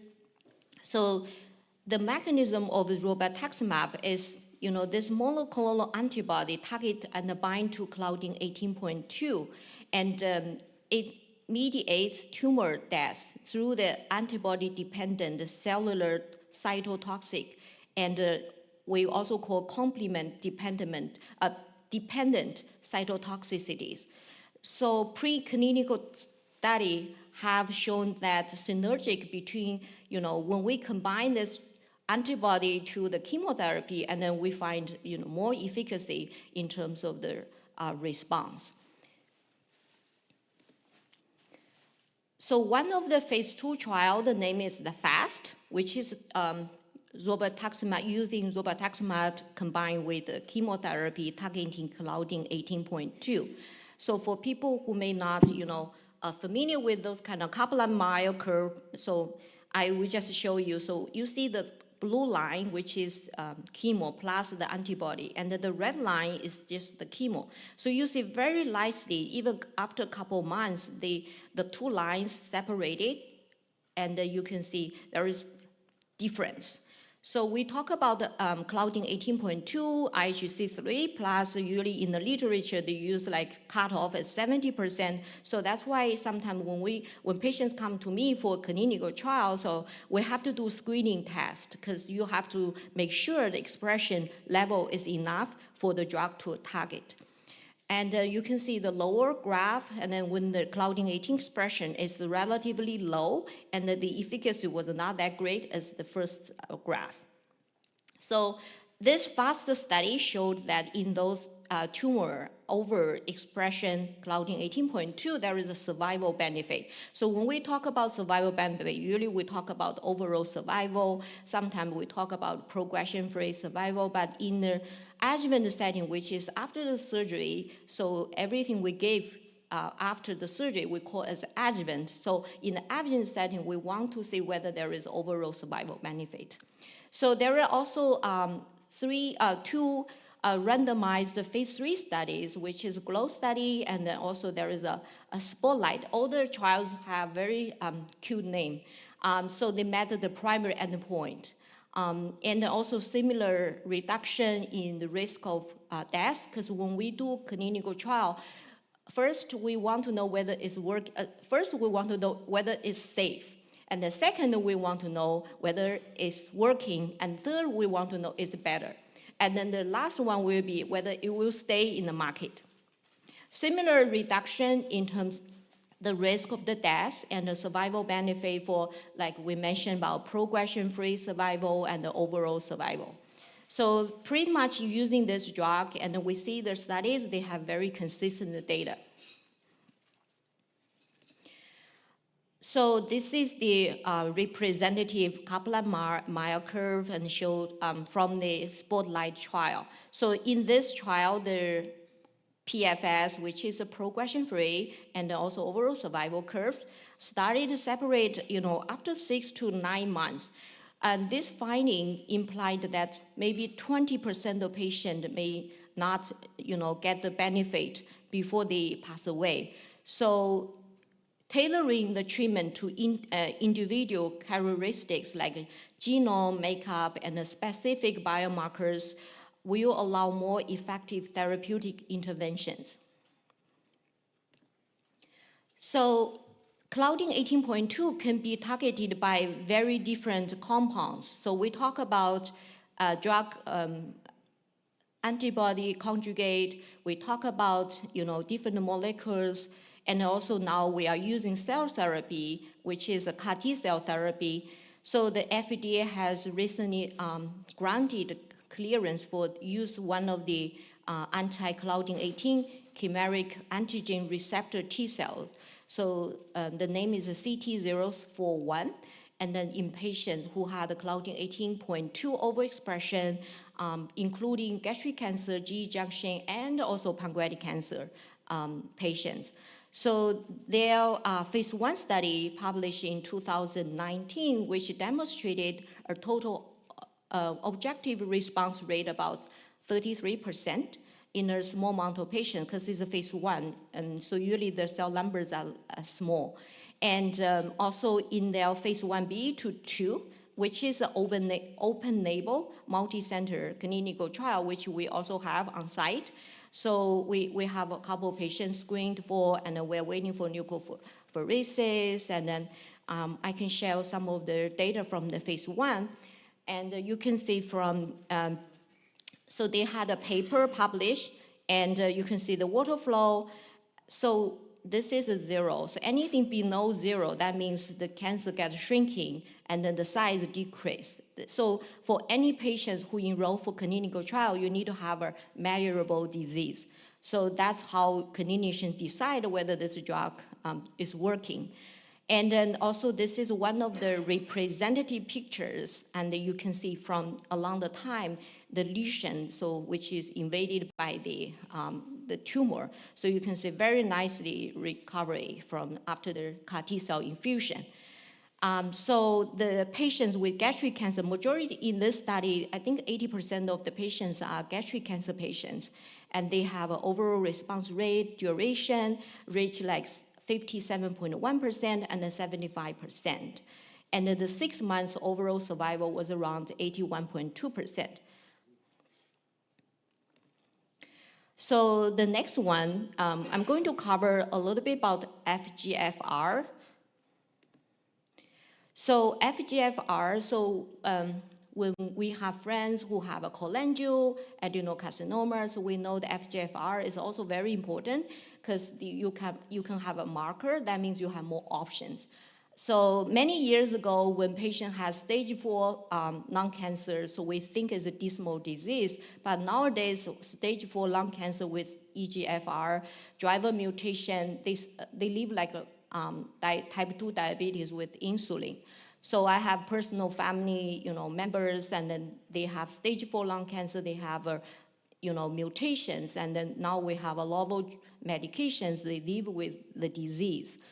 And also I have a very close friend who has metastatic HER2 positive breast cancer and then has been 5 years and she plays tennis every week. So that means, the more biomarkers could be identified from the lab and, more options our patients can have. So there are also different aberrations in the FGFR receptor family. And in terms of gastric cancer, the most common is FGFR2 aberrations.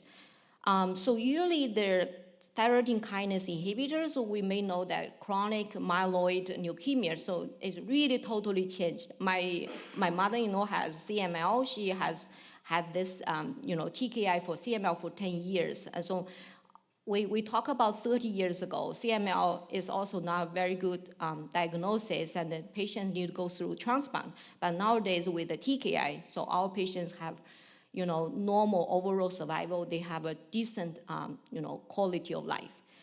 So usually TKIs, they don't perform well in this setting, but again, we have antibody available, which is the bemarituzumab. So FGFR2, this is the antibody targeting FGFR2, and with the name bemarituzumab. You can see from this kind of like complex picture, but the main message I want to deliver is this drug was designed to recruit a tumor killing NK cells into the tumor microenvironment. So one of the FGFR2 fight trial, so which is a phase 2, and this data has been published. They did not meet their primary endpoint, which is a primary progression-free survival. But we can see this trial selected patients with the FGF2B overexpression, or the patient has FGFR2 gene implications.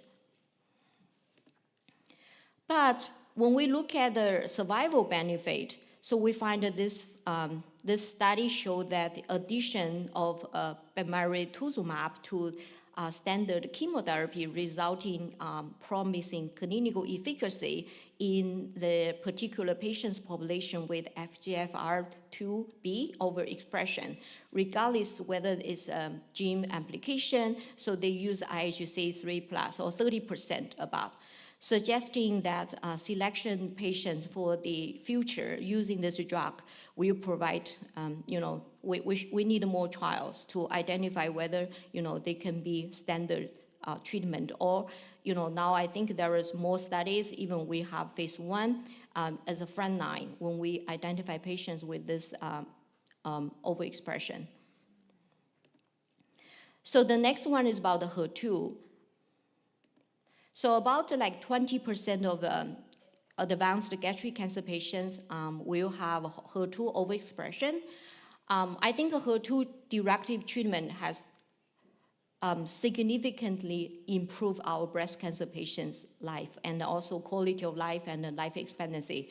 As I mentioned, so I remember 2 years ago at the ASCO, when the author presented their Destiny, I think 3 breast cancer, all the audience stood up, they clapping for 5 minutes. This is really practice changing and also, improve a lot of people's life. So trastuzumab has been a standard care in the first line setting in HER2 positive adenocarcinoma. So even on the NCCN, so I like to share the NCCN guideline with the patients when they first come to our practice. So we can see the Kaplan-Meier curve. You see very nicely 2 lines separated. So, and then also the other thing I want to mention is like, if you don't send for the biomarker and then you don't know whether your patients will carry some very unique mutations, and then how can you treat them? So that's why as clinicians, we need to test the tumor cells. Like Dr. Strickland mentioned, like at least MSI and then PD-L1, and also we need to test the HER2 as well. So along the years, clinicians are sending more samples for the HER2 testing, but still you see even in the recent years, there are also 10 to 20% patients still did not get HER2 testing. So if we don't test the tumor cells for HER2, we will not be able to treat our patient properly. And then also, if we don't target the treatment, so that will not change the prognosis. And then also, there is a very interesting phenomenon when I was a fellow, so I look at the patients who have been treated for HER2-positive breast cancer. We find like around 20% of patients, they will lose their biomarker down the road. So now the next question is why? What happened? So we can see a very interesting phenomenon here. So the HER2-positive tumor, when you give them anti-HER2 treatment, then they become smarter. So they can have those kind of heterodimerization, so they combine to the HER3 receptor. So regardless, you treat the HER2, but still the cancer is growing. Why? Because they need another drug to target the HER3. So now we have some clinical trials ongoing to target the HER2 overexpression tumors as well. So pertuzumab, so for breast cancer, nowadays we use trastuzumab plus pertuzumab for the high-risk HER2-positive breast cancer. So this adding another drug to the HER2-positive gastric cancer has not been proven is beneficial in the metastatic setting or advanced stage of gastric cancer.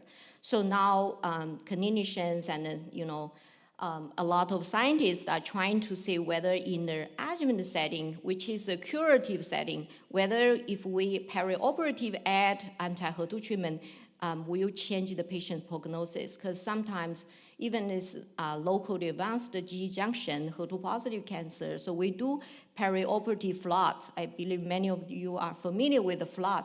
So after FLOT, patient went through a lot. They had the surgery, they went through all the complications. After maybe 1 year, they come back to us, and then they find liver mets.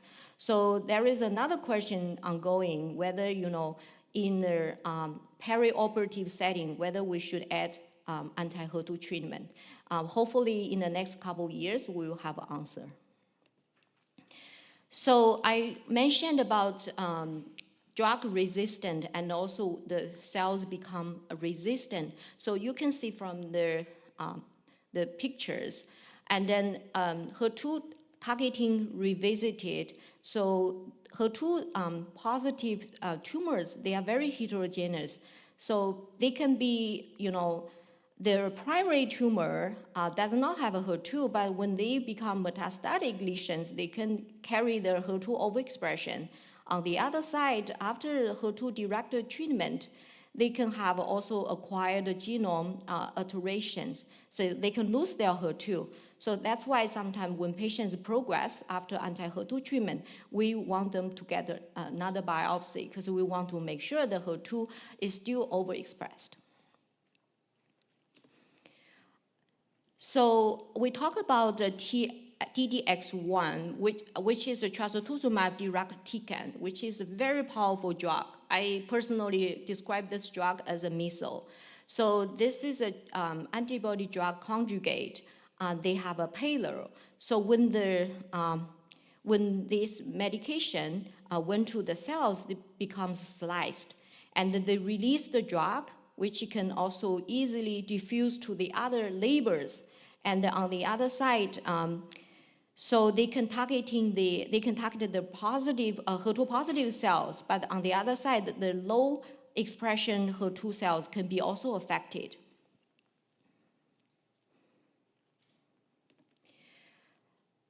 So treatment with trastuzumab deruxtecan, which has been approved by FDA, that has been recognized as a second-line treatment for our metastatic gastric cancer or advanced unresectable gastric cancer patients. And this drug has significant improvement in response and overall survival compared to standard cytotoxic chemotherapy. And then, but also every medication has side effects. So notable myosuppression, and then maybe like I think 8 to 13% in the other studies, they find there are some lung toxicities. So the next drug, I'm going to spend a little bit of time about this phase 2 study, which is a TRACK 950, combined with standard treatment, which is ramucirumab and paclitaxel. So this molecule is also very interesting. The caprin-1, this molecule is only expressed on the cancer cells, not the normal cells. So make this target treatment more safer.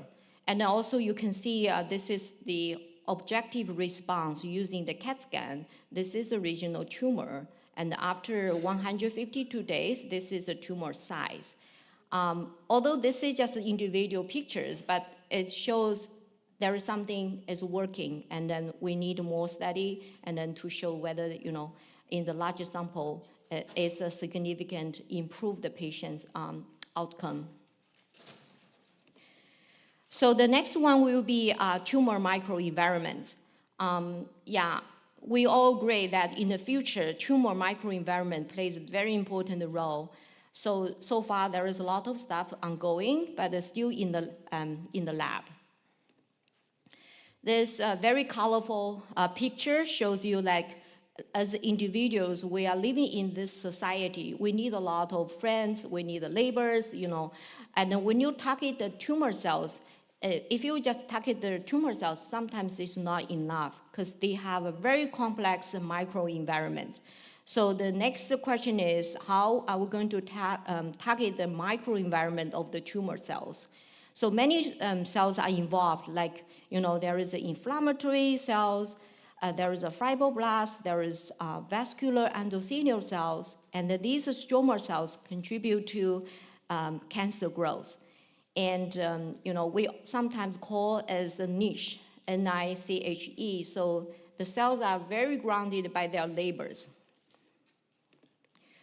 And then some of the cancer-associated fibroblasts, and you can see this complex cell types, and they release a lot of cytokines to the circulation and then make the cancer treatment more resistant. So microblast, which can be tumor-initiating cancer-associated fibroblast, they can be also tumor-promoting cancer cells.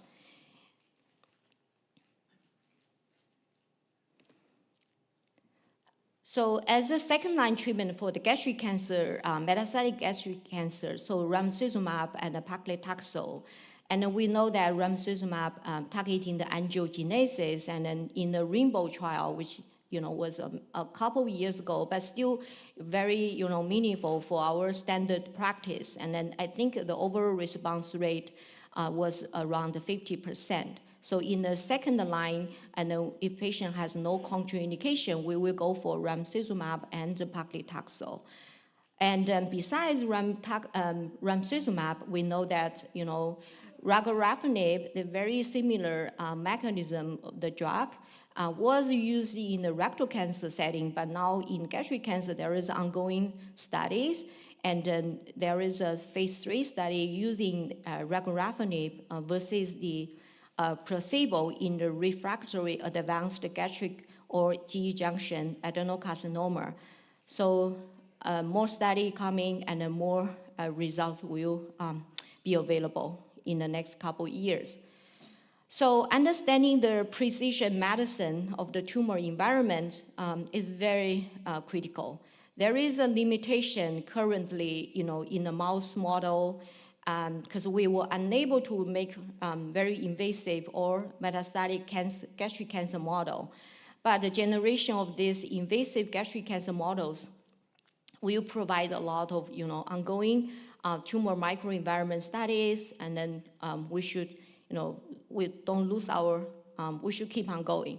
The other thing is targeting the pro-tumor genetic stroma, which is the microenvironment, and activating those kind of anti-tumorgenic microenvironment could be very promising, using which can also guide us to give more target treatment in the future. So take-home message. Several new drugs, targeted treatments available for gastric cancer based on the characterization of the cancer cells and the biomarkers and the tumor microenvironment.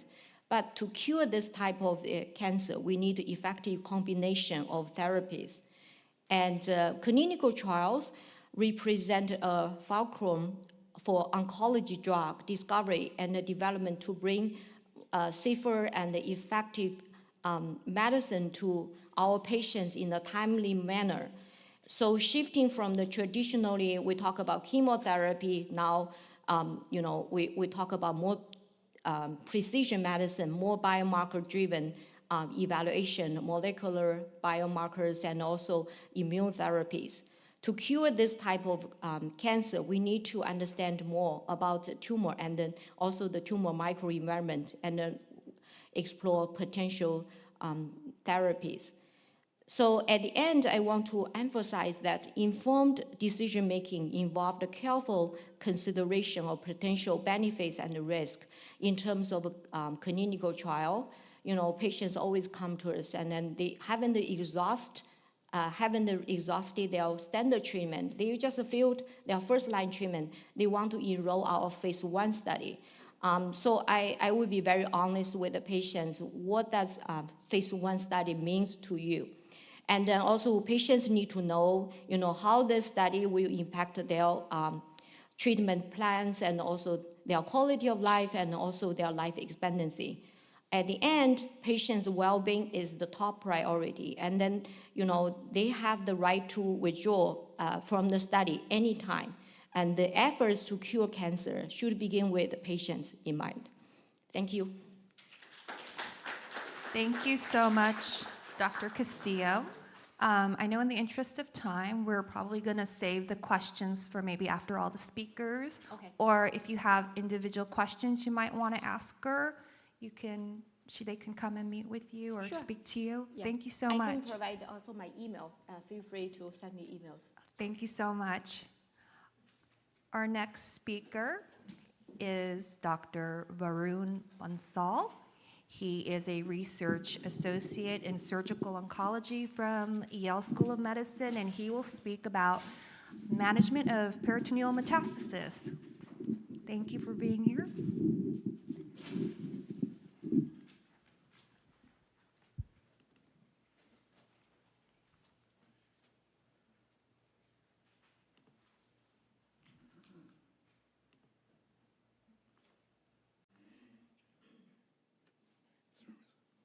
Right, good evening, everyone. My name is Varun Bansal. I am a research associate in the Division of Surgical Oncology at the Yale School of Medicine and affiliated with the Yale Cancer Center. It is a true privilege to be here today amidst a distinguished line of speakers, and I would like to thank Aki and the rest of the team for extending the invitation here. Over the next 20 minutes, I will try to summarize some of our efforts stemming from a nationwide initiative to delineate guidelines for the management of peritoneal metastases. And I must also admit, it is great to enjoy some pleasant weather over here as compared to where I come from in New Haven, in Connecticut, where it is pretty chilly right now. So, talking just a little bit about the Yale Cancer Center, we are the only NCI-designated comprehensive cancer center in the state of Connecticut, and one of only 2 member institutions of the National Comprehensive Cancer Network in the New England region. And this is perhaps the best picture I could find of my mentor, Dr. Kiran Turaga, who is the Division Chief of Surgical Oncology at Yale. He brings with him a wealth of experience in the management of peritoneal metastases, being an expert in HIPEC surgery. And we are very grateful for his mentorship in this initiative. And before jumping into further details, I would just like to give a little background about the peritoneum and peritoneal metastases. So the peritoneum, it is a thin, flimsy layer which lines the surface of the abdominal cavity. And metastases to the peritoneum usually represent an advanced stage of disease and can develop from various primary cancers along the gastrointestinal tract. And this could be the stomach, the small bowel, the appendix, or the large bowel.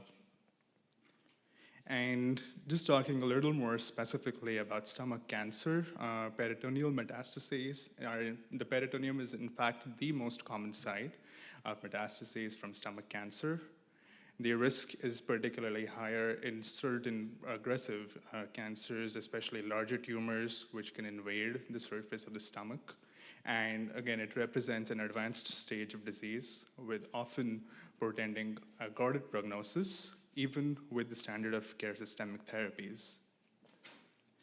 And this is where we dive into the concept of regional therapies in order to address this aggressive disease process. And regional therapeutics for stomach cancer and in general for peritoneal surface malignancies, they primarily comprise of cytoreductive surgery and intraperitoneal chemotherapy. So the first part, which is cytoreductive surgery, it represents the resection of all tumor tissue which might exist within the abdominal cavity in the maximal extent possible. So this would involve the resection of the malignant neoplasm within the stomach itself, as well as all involved peritoneal surfaces. And the aim with cytoreductive surgery is to remove all macroscopic disease that exists within the abdominal cavity to the maximum extent that is possible. Now, in order to target any residual disease or microscopic peritoneal disease that is left behind is where we come into the second component, which is intraperitoneal chemotherapy. And over here, we can see a depiction of what the system looks like. So basically, what we do is we set up the chemotherapeutic agent within an infusion machine. And this chemotherapy would ultimately be administered within the abdominal cavity, just within the belly, and circulated for a period of either 60 minutes or 90 minutes after the major resections have been performed within the operating room. And when this chemotherapeutic agent is heated to a certain extent and circulated, it is known as hyperthermic or heated intraperitoneal chemotherapy, known more commonly as HIPEC, although it can also be circulated at room temperature or a normothermic temperature. So while there is a growing interest in the use of regional therapies for peritoneal metastases, formal guidelines are lacking at this time. And because of this, there are significant variations in the way that CRS and HIPEC are performed, not only across the country, but across the world. And this really brings us down to the purpose of our consortium effort, which is to streamline the way that regional therapeutics are administered not only for peritoneal metastases from gastric cancer, but from various other sites, so for peritoneal surface malignancies in general. Before delving into specifics, I would really like to address the big question as to why do we need a consortium? So this is a group of experts across disciplines which who have come together in order to try and delineate best practices and agree upon standards by which any practice, in this case, regional therapeutics, would be administered. And it was, of course, not complete without advocacy efforts, and this is perhaps the biggest reason why we reached out to the Hope for Stomach Cancer group in order to promote this work and really understand how to conceptualize the current body of work within the patient's perspectives. As we are able to consolidate these opinions and perspectives from a multitude of stakeholders, we are eventually able to delineate standards of care, which we hope would be abided by or at least followed to some extent, so that all of us, we can speak a common language in the way that we administer this care. And once we have established these standards, we hope that this would eventually, especially with all the collaborative efforts that go into this process, would help us establish a platform to perform innovative research and clinical trials, which can help push the field further and reshape our understanding and advance our knowledge in this field, which will again tie into guidelines and further push and improve our understanding of standards. And lastly, while all of this work is going on, we need to remember that at the same time, we need to educate the future generation of physicians and surgeons, which would include, for example, me as a trainee going into residency soon, as well as residents in surgery, medical oncology, palliative care, and across disciplines, because the next generation of physicians are really the ones who will continue to pave the field forwards in the future.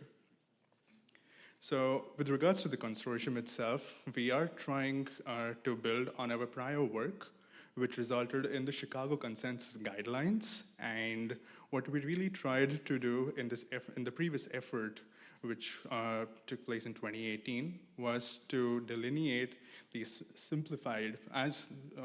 these pathways, which we could simplify as much as possible for the management of peritoneal metastases. And I won't go into the specifics over here. We'll go over the updated pathway in just a few minutes. And this work, it was ultimately published in 2 journals in order to capture a wide readership in both the surgical as well as the medical oncologic domains.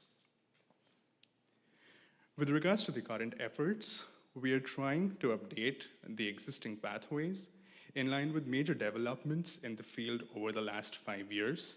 And importantly, we are trying to support the evidence basis for the recommendations within the pathways using systematic reviews of literature.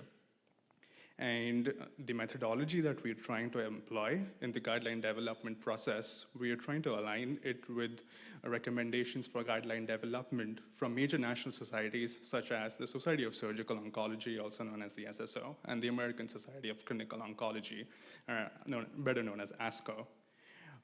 In addition to the existing body of work, we are trying to advocate with patient support groups such as Hope for Stomach Cancer in order to, again, add a patient's perspective to the body of work and really try to be holistic in the way that we are developing our guidelines.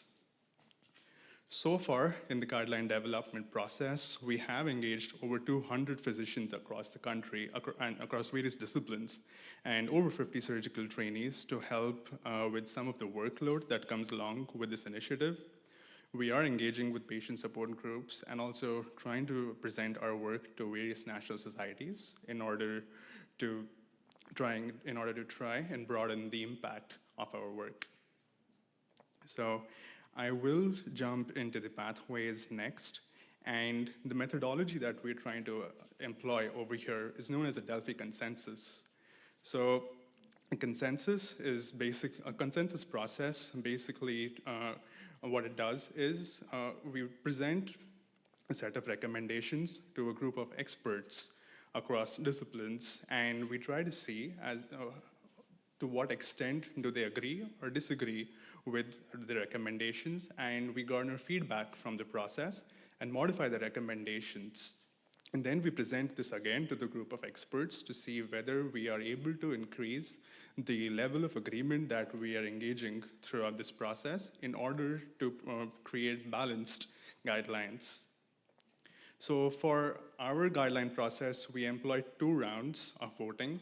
The first round for the Delphi consensus took place from June to September, and after we garnered these votes, what we did was we gathered all the feedback and discussed salient points which would go ultimately into the pathways and disease site working groups.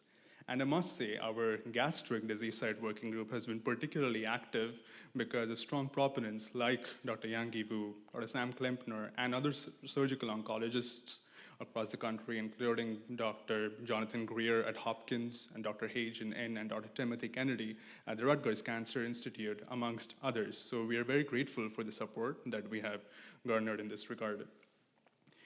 We have, in fact, consolidated the responses from the first round and modified the pathway in order to circulate it to the national group once again. This just happened last week, and we are in fact in the second round of voting as we speak, and we're hoping to consolidate all responses by the end of the year. So let's take a look at the gastric cancer pathway now.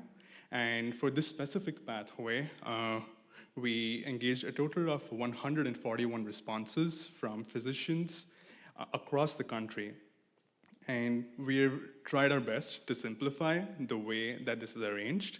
And I have a feeling that a lot of the content that is over here has already been discussed in this meeting, but I will just try to summarize some of the salient points. So first, we are starting with a preliminary block which summarizes the major investigations that we will perform for a patient with stomach cancer with suspected peritoneal metastases, starting with a history and physical examination, followed by representative imaging and a pathology review. I'm sure the tumor markers as well as biomarkers were touched upon in great detail, so I wouldn't detail this any further. Importantly, what we have added in this iteration of the guideline is to engage with patient support groups as well as garnering support for fertility counseling and other means of support early on. We believe it's very critical to do this early on in the process. And that's pretty much the first block over here. And the next step, as we would all know, would be to examine the peritoneal cavity using a diagnostic laparoscopy. And the main purpose over here is to really assess the extent of peritoneal disease that exists. If there is no peritoneal disease, then we would continue to manage this in the line, along the lines of localized gastric cancer, which is out of the scope of these guidelines, and that's the small yellow box that's branching off over the top.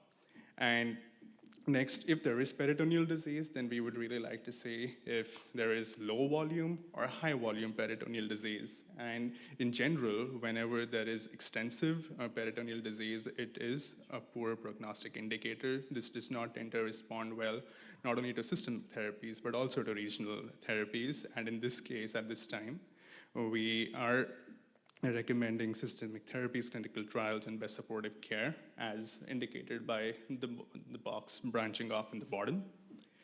In the presence of low-burden peritoneal disease, and this to represent the extent of disease, we use a marker known as the PCI, or the Peritoneal Carcinomatosis Index.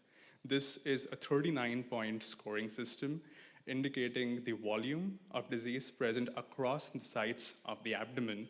And really the cutoff that we have come to use is a point of either 7 to 10. So if there's a score below this range, we would consider it to be low volume, and this cutoff stems from various trials and studies which have been published over especially the last 5 years. So just proceeding forwards, in the case of low volume peritoneal disease or positive peritoneal cytology, as with any case of stage 4 gastric or stomach cancer, we would start with systemic therapies. Again, the details have been covered in some of the previous talks, and what we would try to assess over here is whether there was a response or progression. And in the setting of progression with systemic therapy, that again is a poor prognostic indicator, and we might reserve the use of regional therapeutics in this case, but really the value and the potential for using regional therapeutics, namely CRS and HIPEC, it stems in cases which have low volume disease, which responds to systemic therapy to begin with. And over here we can see, and this is the critical part, the last blocks over here, blocks 5, 6, and 7, delineates some of the approaches we might take for this highly selected cohort of patients.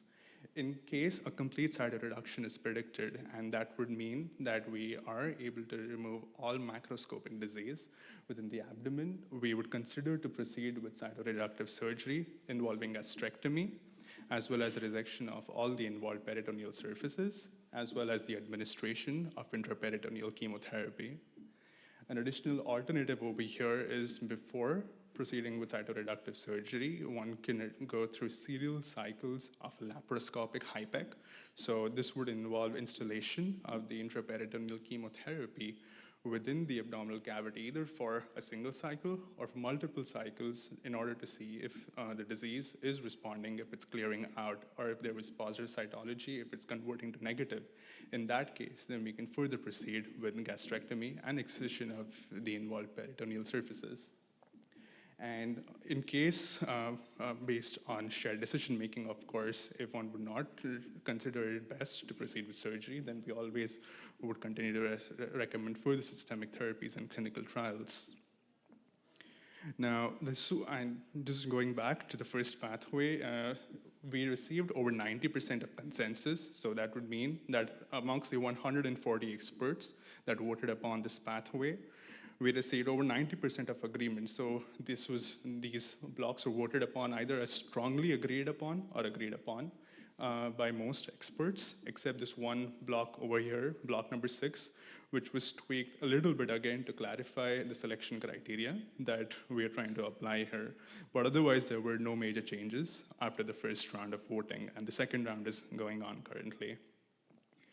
Another addition to this iteration of the guideline development process is to be a little more descriptive with the systemic therapies that we would recommend as a group using in the setting of peritoneal metastases. And again, these have been covered just recently over the past talks, depending on the biomarker status. So I won't go into the details over here. And what we're adding along with this summary table for systemic therapies is the recommended regimens for intraperitoneal chemotherapies. Some of the common drugs are listed over here for HIPEC, mitomycin C being a very commonly used agent, along with platinum-based agents, as well as taxanes. And there are also recommendations for agents to be used in PIPAC, which is similar to HIPAC, but it uses a pressurized aerosolized form of administering this chemotherapy in order to help increase the penetration of the agent and just involve target the tumor cells within the peritoneum more effectively. And we also spoke about the alternative of administering intraperitoneal chemotherapy at a normal temperature, which would represent NIPEC, or normothermic intraperitoneal chemotherapy. So that, in a gist, would be the level of work that went into the gastric disease site pathways and systemic therapy tables. Similarly, this being a consortium effort, we are also addressing various disease sites. So we have 2 pathways for the management of colorectal peritoneal metastases, both synchronous and metachronous. There are 3 pathways for appendiceal tumors representing localized benign tumors, as well as appendix cancers and peritoneal disease stemming from these. Also, a single pathway each for the management of peritoneal mesothelioma, peritoneal dissemination from neuroendocrine neoplasms, and malignant bowel obstruction in the setting of peritoneal carcinomatosis. We are also trying to support the evidence basis for the recommendations in these pathways with systematic reviews of literature. And this process, briefly, it involves coming up with a targeted search strategy to surf online databases for existing articles, including major randomized controlled trials, as well as observational studies, and then filtering all of these articles and extracting relevant data from them, followed by quality assessments in order to assess the biases that are associated with this data. For the gastric cancer group specifically, we have 4 key questions which we are currently reviewing. The first one focuses on the role of regional therapies, namely intraperitoneal chemotherapy in localized but high-risk gastric cancer without peritoneal metastases, because in these cases, there is a higher risk of recurrence within the peritoneum. The second question focuses on the management of cytology-positive gastric cancer without overt peritoneal carcinomatosis. The third key question is perhaps the most important in the context of this guideline and focuses on the treatment of gastric cancer with peritoneal metastases using CRS and intraperitoneal chemotherapy. And the last question focuses on systemic therapies, including the ideal sequences and regimens of systemic therapies to use in conjunction with CRS and HIPEC for gastric cancer with peritoneal metastases.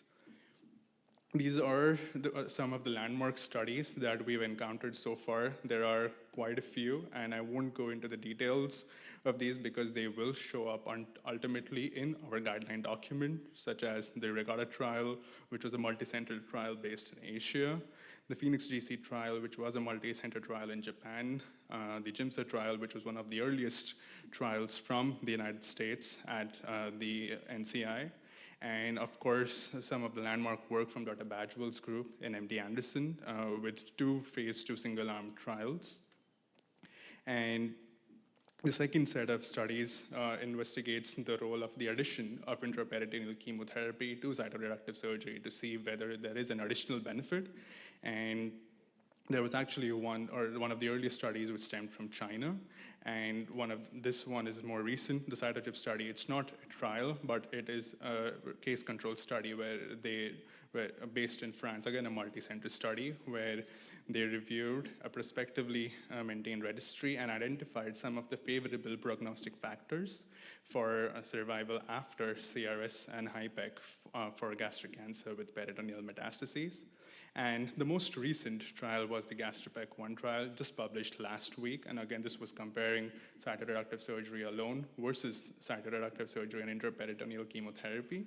While it was negative in terms of the primary endpoint, which was overall survival, which was similar between the 2 arms, they did notice that there was a survival benefit, benefit in overall survival in the subgroup of patients who underwent a complete or a CC0 cytoreduction.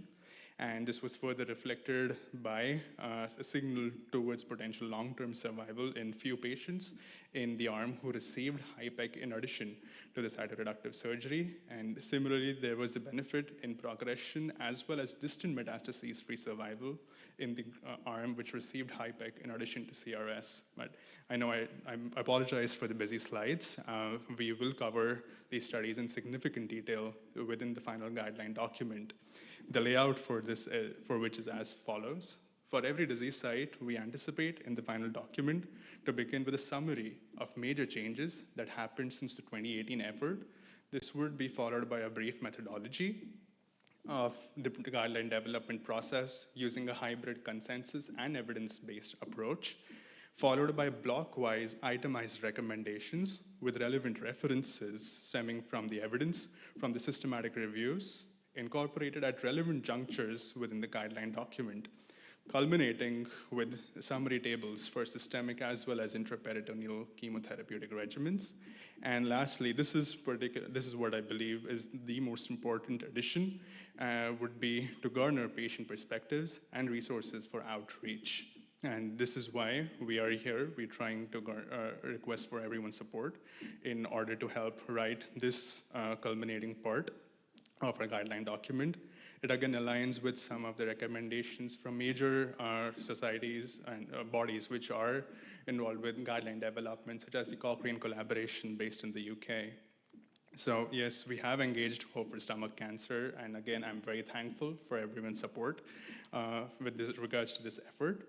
And similarly, we have reached out to other societies also who have volunteered their time, such as LACNETS for neuroendocrine neoplasms, ColonTown for the colon cancer disease site group, the Mesothelioma Applied Research Foundation, and also ACPMP and PMP PALS for the appendix cancer and the appendix neoplasm disease site group.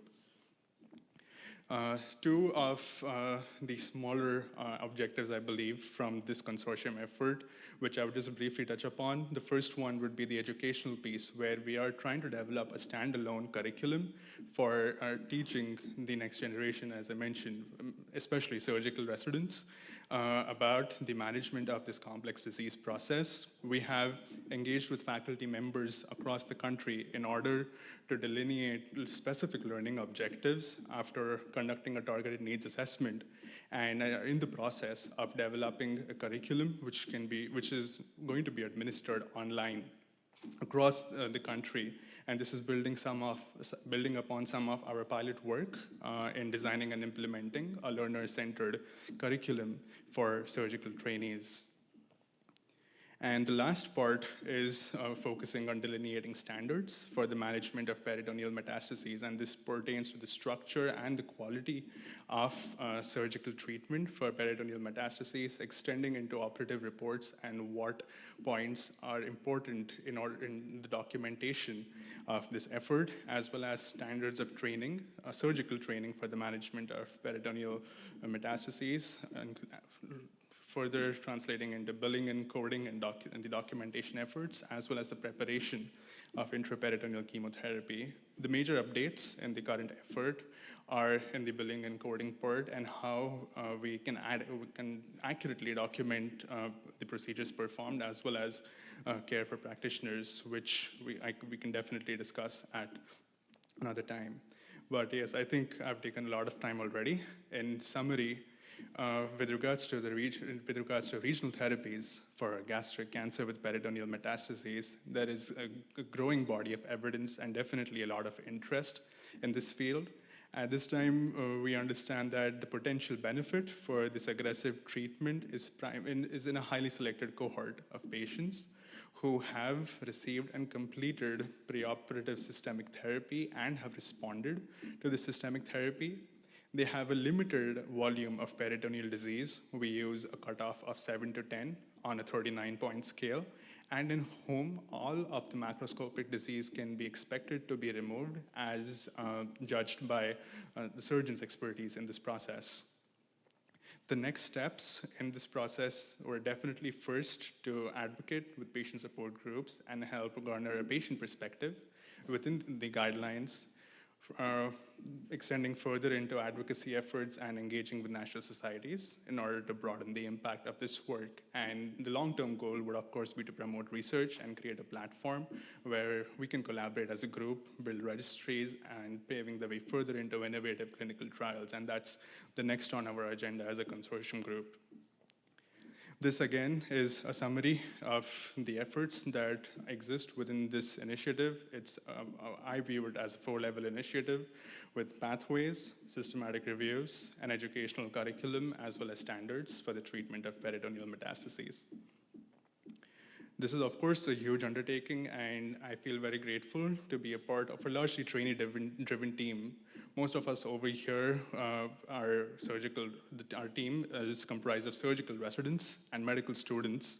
And Sam Yutinsky over here in the bottom right, he has been the driving force for the gastric disease site group. Unfortunately, he could not make it here today, and that's why I'm here on his behalf. And we are very grateful to benefit from the mentorship of Dr. Kiran Turaga and Francisco, who is now a surgical oncologist, and he was significantly involved in the prior iteration in 2018. I would like to thank everyone for the time. Please feel free to email me, Sam, or Dr. Turaga with any questions, feedback, or any comments as to how we can build on this work further. Here's a QR code on the website, which houses some of the information that I just shared. Some parts of it are password protected in line with recommendations from our journal partners, but we can set up a way in order to give further access. I'm happy to take any questions. Thank you. Thank you so much, Dr. Bansal. If there are any questions, we are going to have to address it because I know there is a 5 o'clock, like everything's going to shut down at 5. So thank you so much. Thank you. And our next speaker is Dennis Watson from Trevera. Thank you.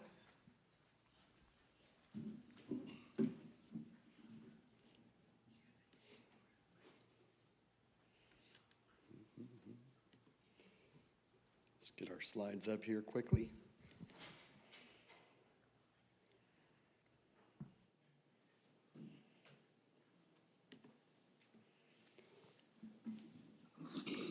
Excuse me.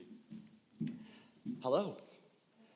So I'm Dennis Watson. I'm with Trevera, and we are a startup diagnostic lab out of Boston, MIT, and Dana-Farber sort of initiated technologies.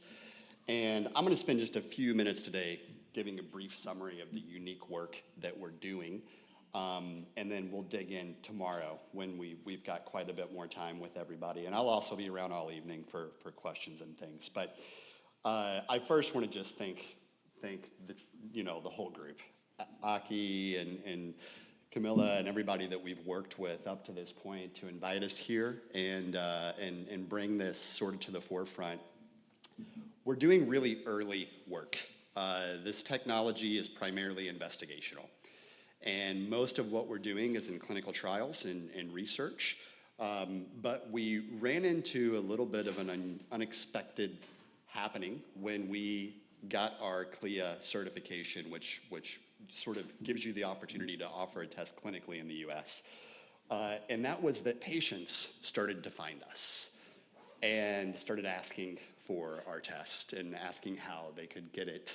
And clinical trials weren't always available in those settings. And then patients started talking to each other and started coming to us. And sometimes the data that they were coming with and the understanding they were coming with wasn't completely right. And so we started partnering with groups like Hope for Stomach Cancer to get the right education out there about what this is, but also what it's not. And so that's something that's very important to us as an organization, is being able to offer access to the test when it makes sense, but also being very transparent about where the data is and where the technology is today. So like I said, we're going to spend a full hour with you tomorrow.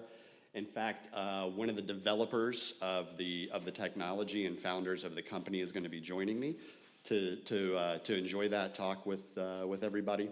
But we've gone through the guidelines a lot today, and you guys have seen this presented in a lot of different ways.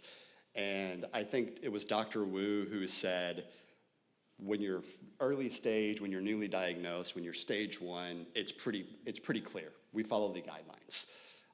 But for patients that get beyond that point, you get to a point where there isn't as robust of data to guide your care. You get to the point where the questions become not quite so clear. And that's where opportunities can come through clinical trials and additional diagnostic testing to provide more insight, more information about what might come next for you. You guys are familiar, this is just a single page from the guidelines. There are lots of pages like this. We are a pan-cancer test, so we work across basically all carcinoma. But we're doing a lot of work in gastric and in GI and gynecologic malignancies right now. And what you see if you're a patient is pages like this that have a lot of options on them. And the question isn't always clear on what comes next, right? And so I've sort of spoken to that already, but if you're that patient and you find yourself in this spot, this is where things start to get a little bit unclear and a little bit confusing. So this is kind of where Trevera comes in with our rapid therapy selection technology and what we're trying to do with our early data. Unlike genomic guided therapy and genetic guided therapy that a lot of the presenters have talked about today, those all require genetic mutations and markers that not all patients have. And so sometimes additional information can be sought through unique technologies like ours, and this is really kind of where we come in. Any patient that has viable live cancer cells through a biopsy or a fluid drain, if you have ascites, for example, can actually participate in what we're doing. So it's actually pretty simple. We work with you and your physician to start by getting a sample. And it does require a live cancer cell specimen. So that means a fresh biopsy, a fresh fluid drain, what have you. But we provide the kit ahead of time, ahead of the procedure. The doctors have that with them the day of the procedure. They collect that specimen, they drop it overnight in our special shipping kit to our company that's located in Boston. And once we get it, we extract the cancer cells, and we then link them to up to 20 different drugs. So we're going to get into this in a lot more detail tomorrow, but this type of testing is known as ex vivo drug testing. It's been historically called chemosensitivity testing. We don't like to use that word because chemosensitivity testing has a long and storied history that we're going to get into a little bit tomorrow. But our technology is very novel in the way that it has approached this problem that exists in treatment today. And we're actually the first technology that exists, at least to my knowledge and any of my colleagues that I work with, that is measuring the drug sensitivity against the patient's direct cells. One of the biggest issues inherent to chemosensitivity testing and those types of tests in the past is that when you take a cell out of the body, you're removing it from its life source. You're taking it out of that microenvironment. You're taking it to an environment where it can no longer be fed, and so it dies. It dies pretty quickly, all by itself. But most therapies that are used take about a week or more to work. And so you have this issue where the cells die faster than the drugs can kill them when you're in this sort of artificial environment. And so historically, what we've done is we've grown the cells. We get the specimen, we grow what they call organoids. We've done it in mouse models or PDX. They've done it just with basic cultures. They've approached it in a lot of different ways. The problem with all of this is that cancer, as you have all learned through your care, I'm sure, is a mutant. And when you intervene with a mutant and you take it out of its environment and you pump it full of cytokines and proteins and growth factors and all these things to get it to grow artificially, it often changes. Doesn't always change, but it often changes. And the problem is that the researchers that are doing the testing of those drugs don't necessarily know if these cells have shifted or not. And so what makes Travera's technology very unique is that we are getting those cells, we are testing drug against those cells all in about a 48-hour period. And so if you heard me a minute ago, I said the drugs take a week or more to work. So that's been the conundrum. So unlike previous generation technologies, instead of waiting for the drug to kill the cell, we're actually waiting for the drug to change the cell, which happens very rapidly. And we do this with a new measurement technology that was developed at MIT. So it's actually a physics-based approach. And as I said, we're going to get into a lot more detail of it tomorrow. But the idea is that we're weighing individual cells. We're taking cellular mass. And we're taking cellular mass to a level that is about 100 times more precise than the next best technology that exists today. Without getting into all of the specifics for you right now, we can recognize the change in mass of an individual cell that would be equivalent to that cell losing about 5 nanometers of diameter. If any of you had a freshman year physics class, the average wavelength of visible light, a single wavelength of light, is about 400 to 700 nanometers. So we're able to recognize the change in mass of an individual cell that's 100 times smaller than that. So it's an incredibly precise measurement technology, and the reality that we've shown through our work with MIT and Dana-Farber is that when a cancer drug works on a cell, it changes the cell. It kills the cell, right? I mean, the whole goal is for it to kill that cell eventually. And so when a cell changes, its mass changes. And this is the first time that there's been a technology that's sensitive enough to measure that mass change at such a small level that we can see it very rapidly. So this whole thing happens in about 2 days. As I said, we get the cells and we weigh them.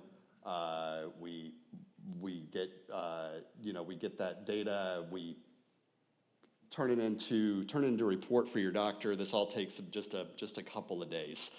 Again, it's important to understand this data is very early. It is not right for every patient. It's not right for every doctor. We're trying to do as much as we can in a really controlled clinical trial environment, and we do have clinical trials available that really anyone can enroll in with very broad criteria. And we're always happy to push people that way. We're also always looking for more research partners in the medical community. But we also have this early access program for patients that might not fit that criteria for one reason or another. And through groups like Hope for Stomach Cancer, we're able to offer the test at no cost. We're just looking for the continued experience and continued validation with the understanding that there's a lot that we don't know yet. So far, we've got full outcomes data on about 60 patients that got the test, received one of the therapies we analyzed, and then we saw clinical response data as to whether or not that worked in them some months later. And so far, the predictive accuracy of the assay is sitting at about 84%. So incredibly high for patients that in most cases are on third line or later therapies, where it becomes really difficult to find what drug is going to work next. So that's kind of the concept of all of it. The report looks a little bit something like this. It comes back to your physician showing, I think there's a button here, the drugs that are sort of sitting here at the top are the drugs that were highly sensitive in those cells. The drugs that are sitting down here on the bottom are the drugs that really had no response at all. And as I said, tomorrow, one of our PhD developers is going to go through more of how those measurements are actually taken and how this translates into clinical outcomes. But the idea being, you have a long list of drugs. We do 20 drug panels on average. And so this is actually an example of a lung cancer case, but we then stack rank the drugs of how sensitive they were or weren't, helping the doctor to make better decisions on narrowing the scope within classes of drugs that they're already considering. The goal here is to not offer up some crazy drug that the doctor would never use otherwise. It's about taking the list of drugs that are already in sort of the standard purview of care and saying, these drugs were highly sensitive in these cells, these drugs did virtually nothing in these cells, and it helps to better guide that decision-making process. And as I said, we've got right now above 80% predictive accuracy on really both ends of this. It's called negative predictive value and positive predictive value, meaning that when patients in our clinical trials got one of these drugs that we said wasn't going to work, it didn't work. They continued to progress through that drug, versus patients that got one of the drugs that we said was going to work, and then we did see a clinical response in those patients, measured in lots of different ways that we won't get into the details of right now. But that is essentially the concept here. As I said, we have clinical trials. We'll get into a lot more of this in more detail tomorrow. But if anybody is interested in getting more information and getting access to one of the clinical trials and getting access to the test, all you really need to do is email me. Again, my name is Dennis Watson. That's my email address there on the top. You can also call. That's a voicemail number that comes directly to me. But I'll also be around. I've got cards. I've got flyers. I've got other information. And I guess that's it until tomorrow. Yeah.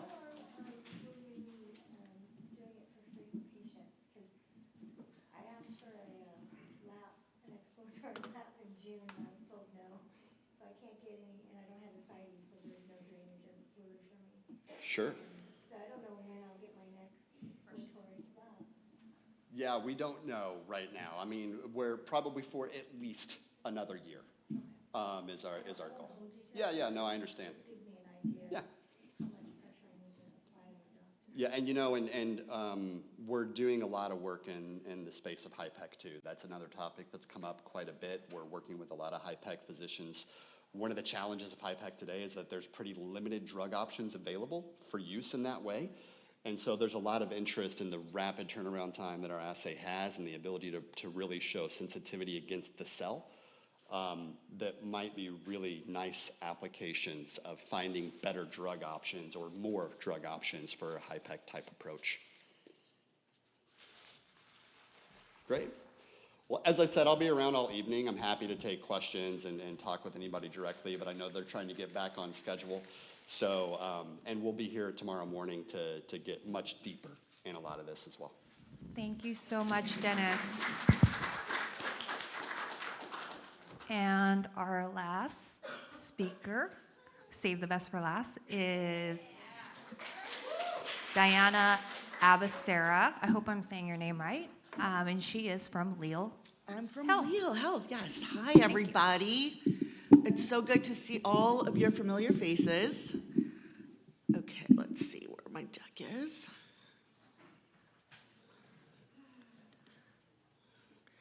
Okay, bear with me, please, because I had to do this in a PDF. Okay, great. So hi, and I'm the last speaker. Thank you for hanging in there. It's been a great day. I'm Diana, and I'm here to talk to you guys a little bit about Lille Health.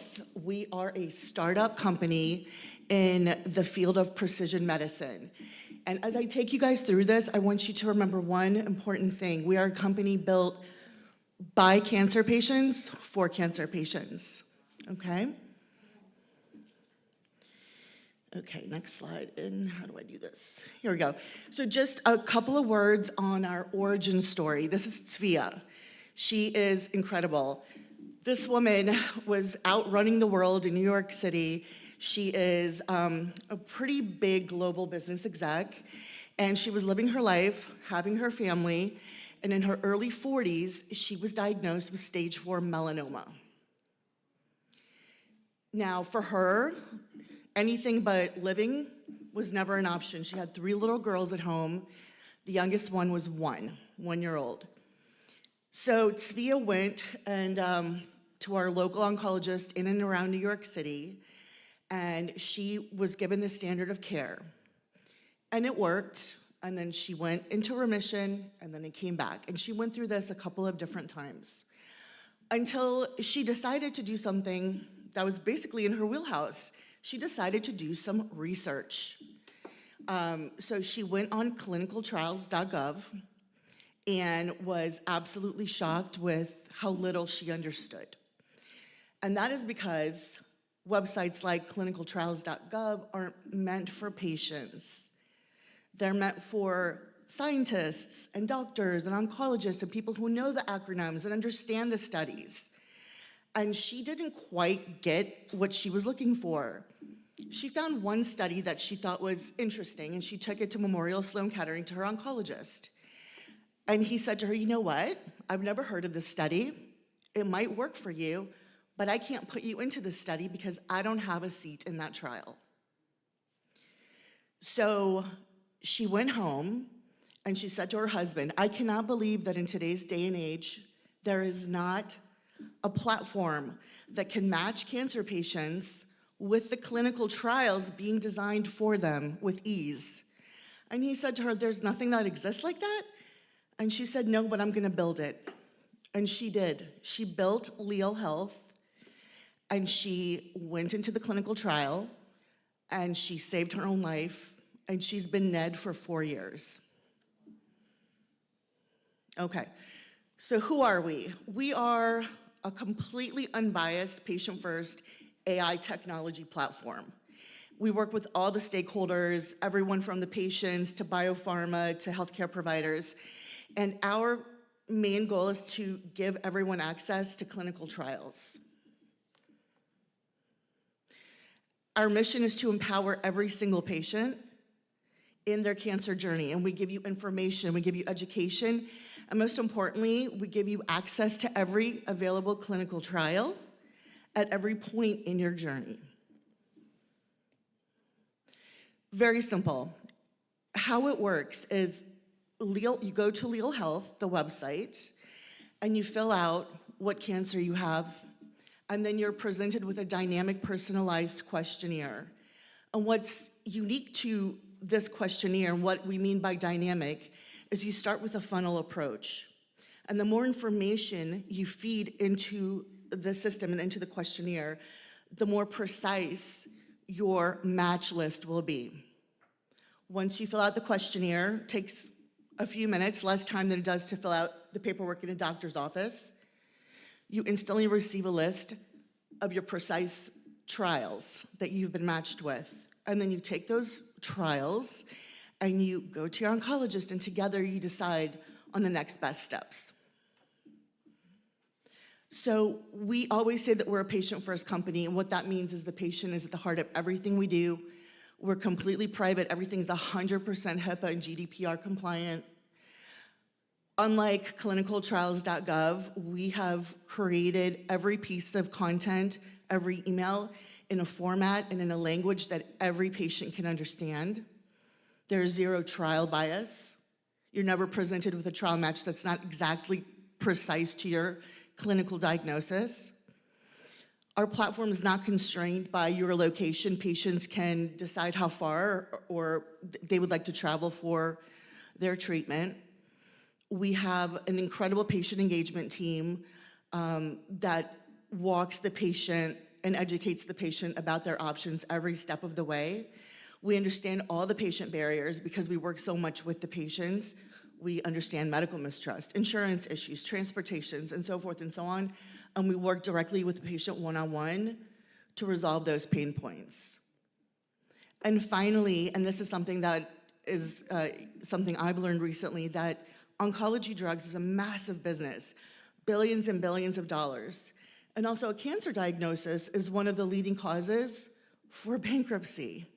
So all that taken into consideration, our services are always 100% free to our patients. There's never a cost.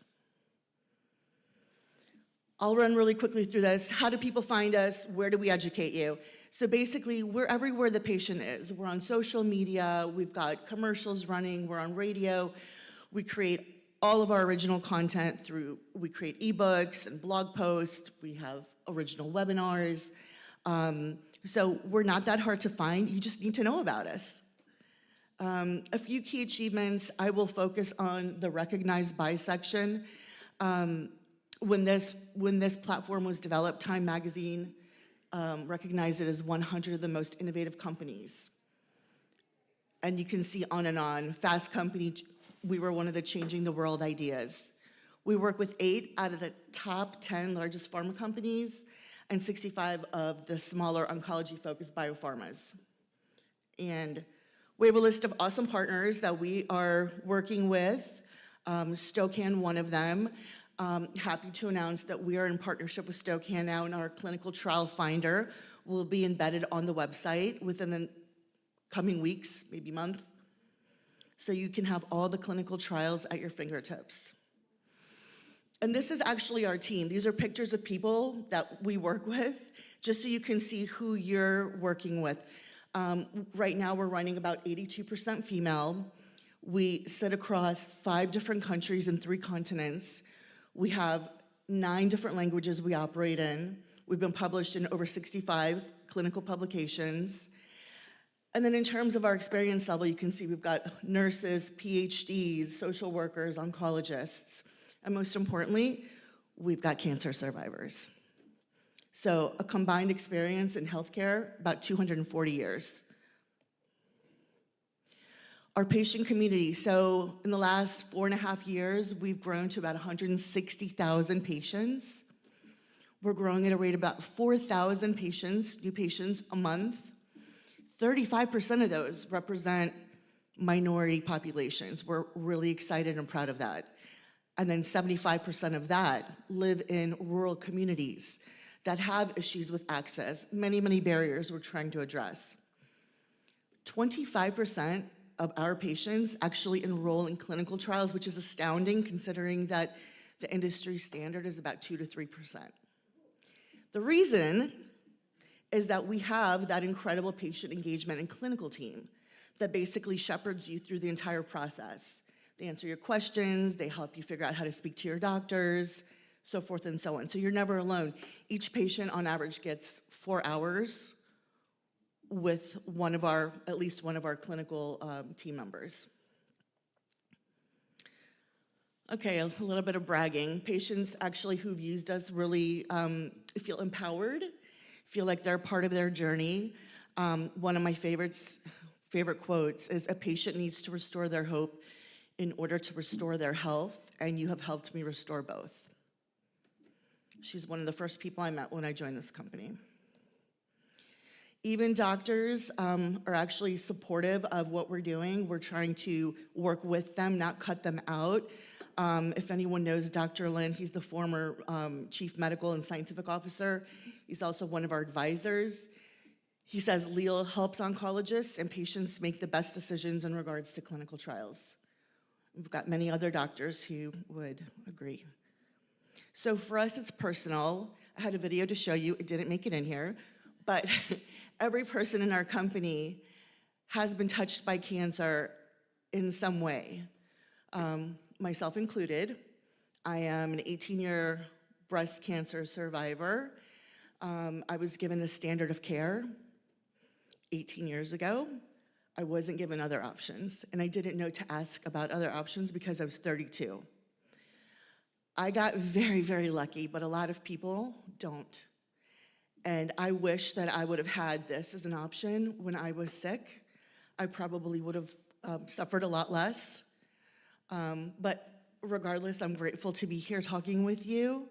And Rachel and I are going to be here tonight actually as well, but tomorrow for an hour, we're going to talk about stereotypes and myths surrounding clinical trials. We're going to do some Mythbusters. We're going to show you what empowered patients look like, and we're going to have some fun. So please join us early, 8:30. Thank you. Thank you so much, Deanna. You are welcome. And I'm sorry I said Diana earlier. It's okay, it's misspelled. Thank you so much. And with that, Dr. Wu, I will hand the microphone to you.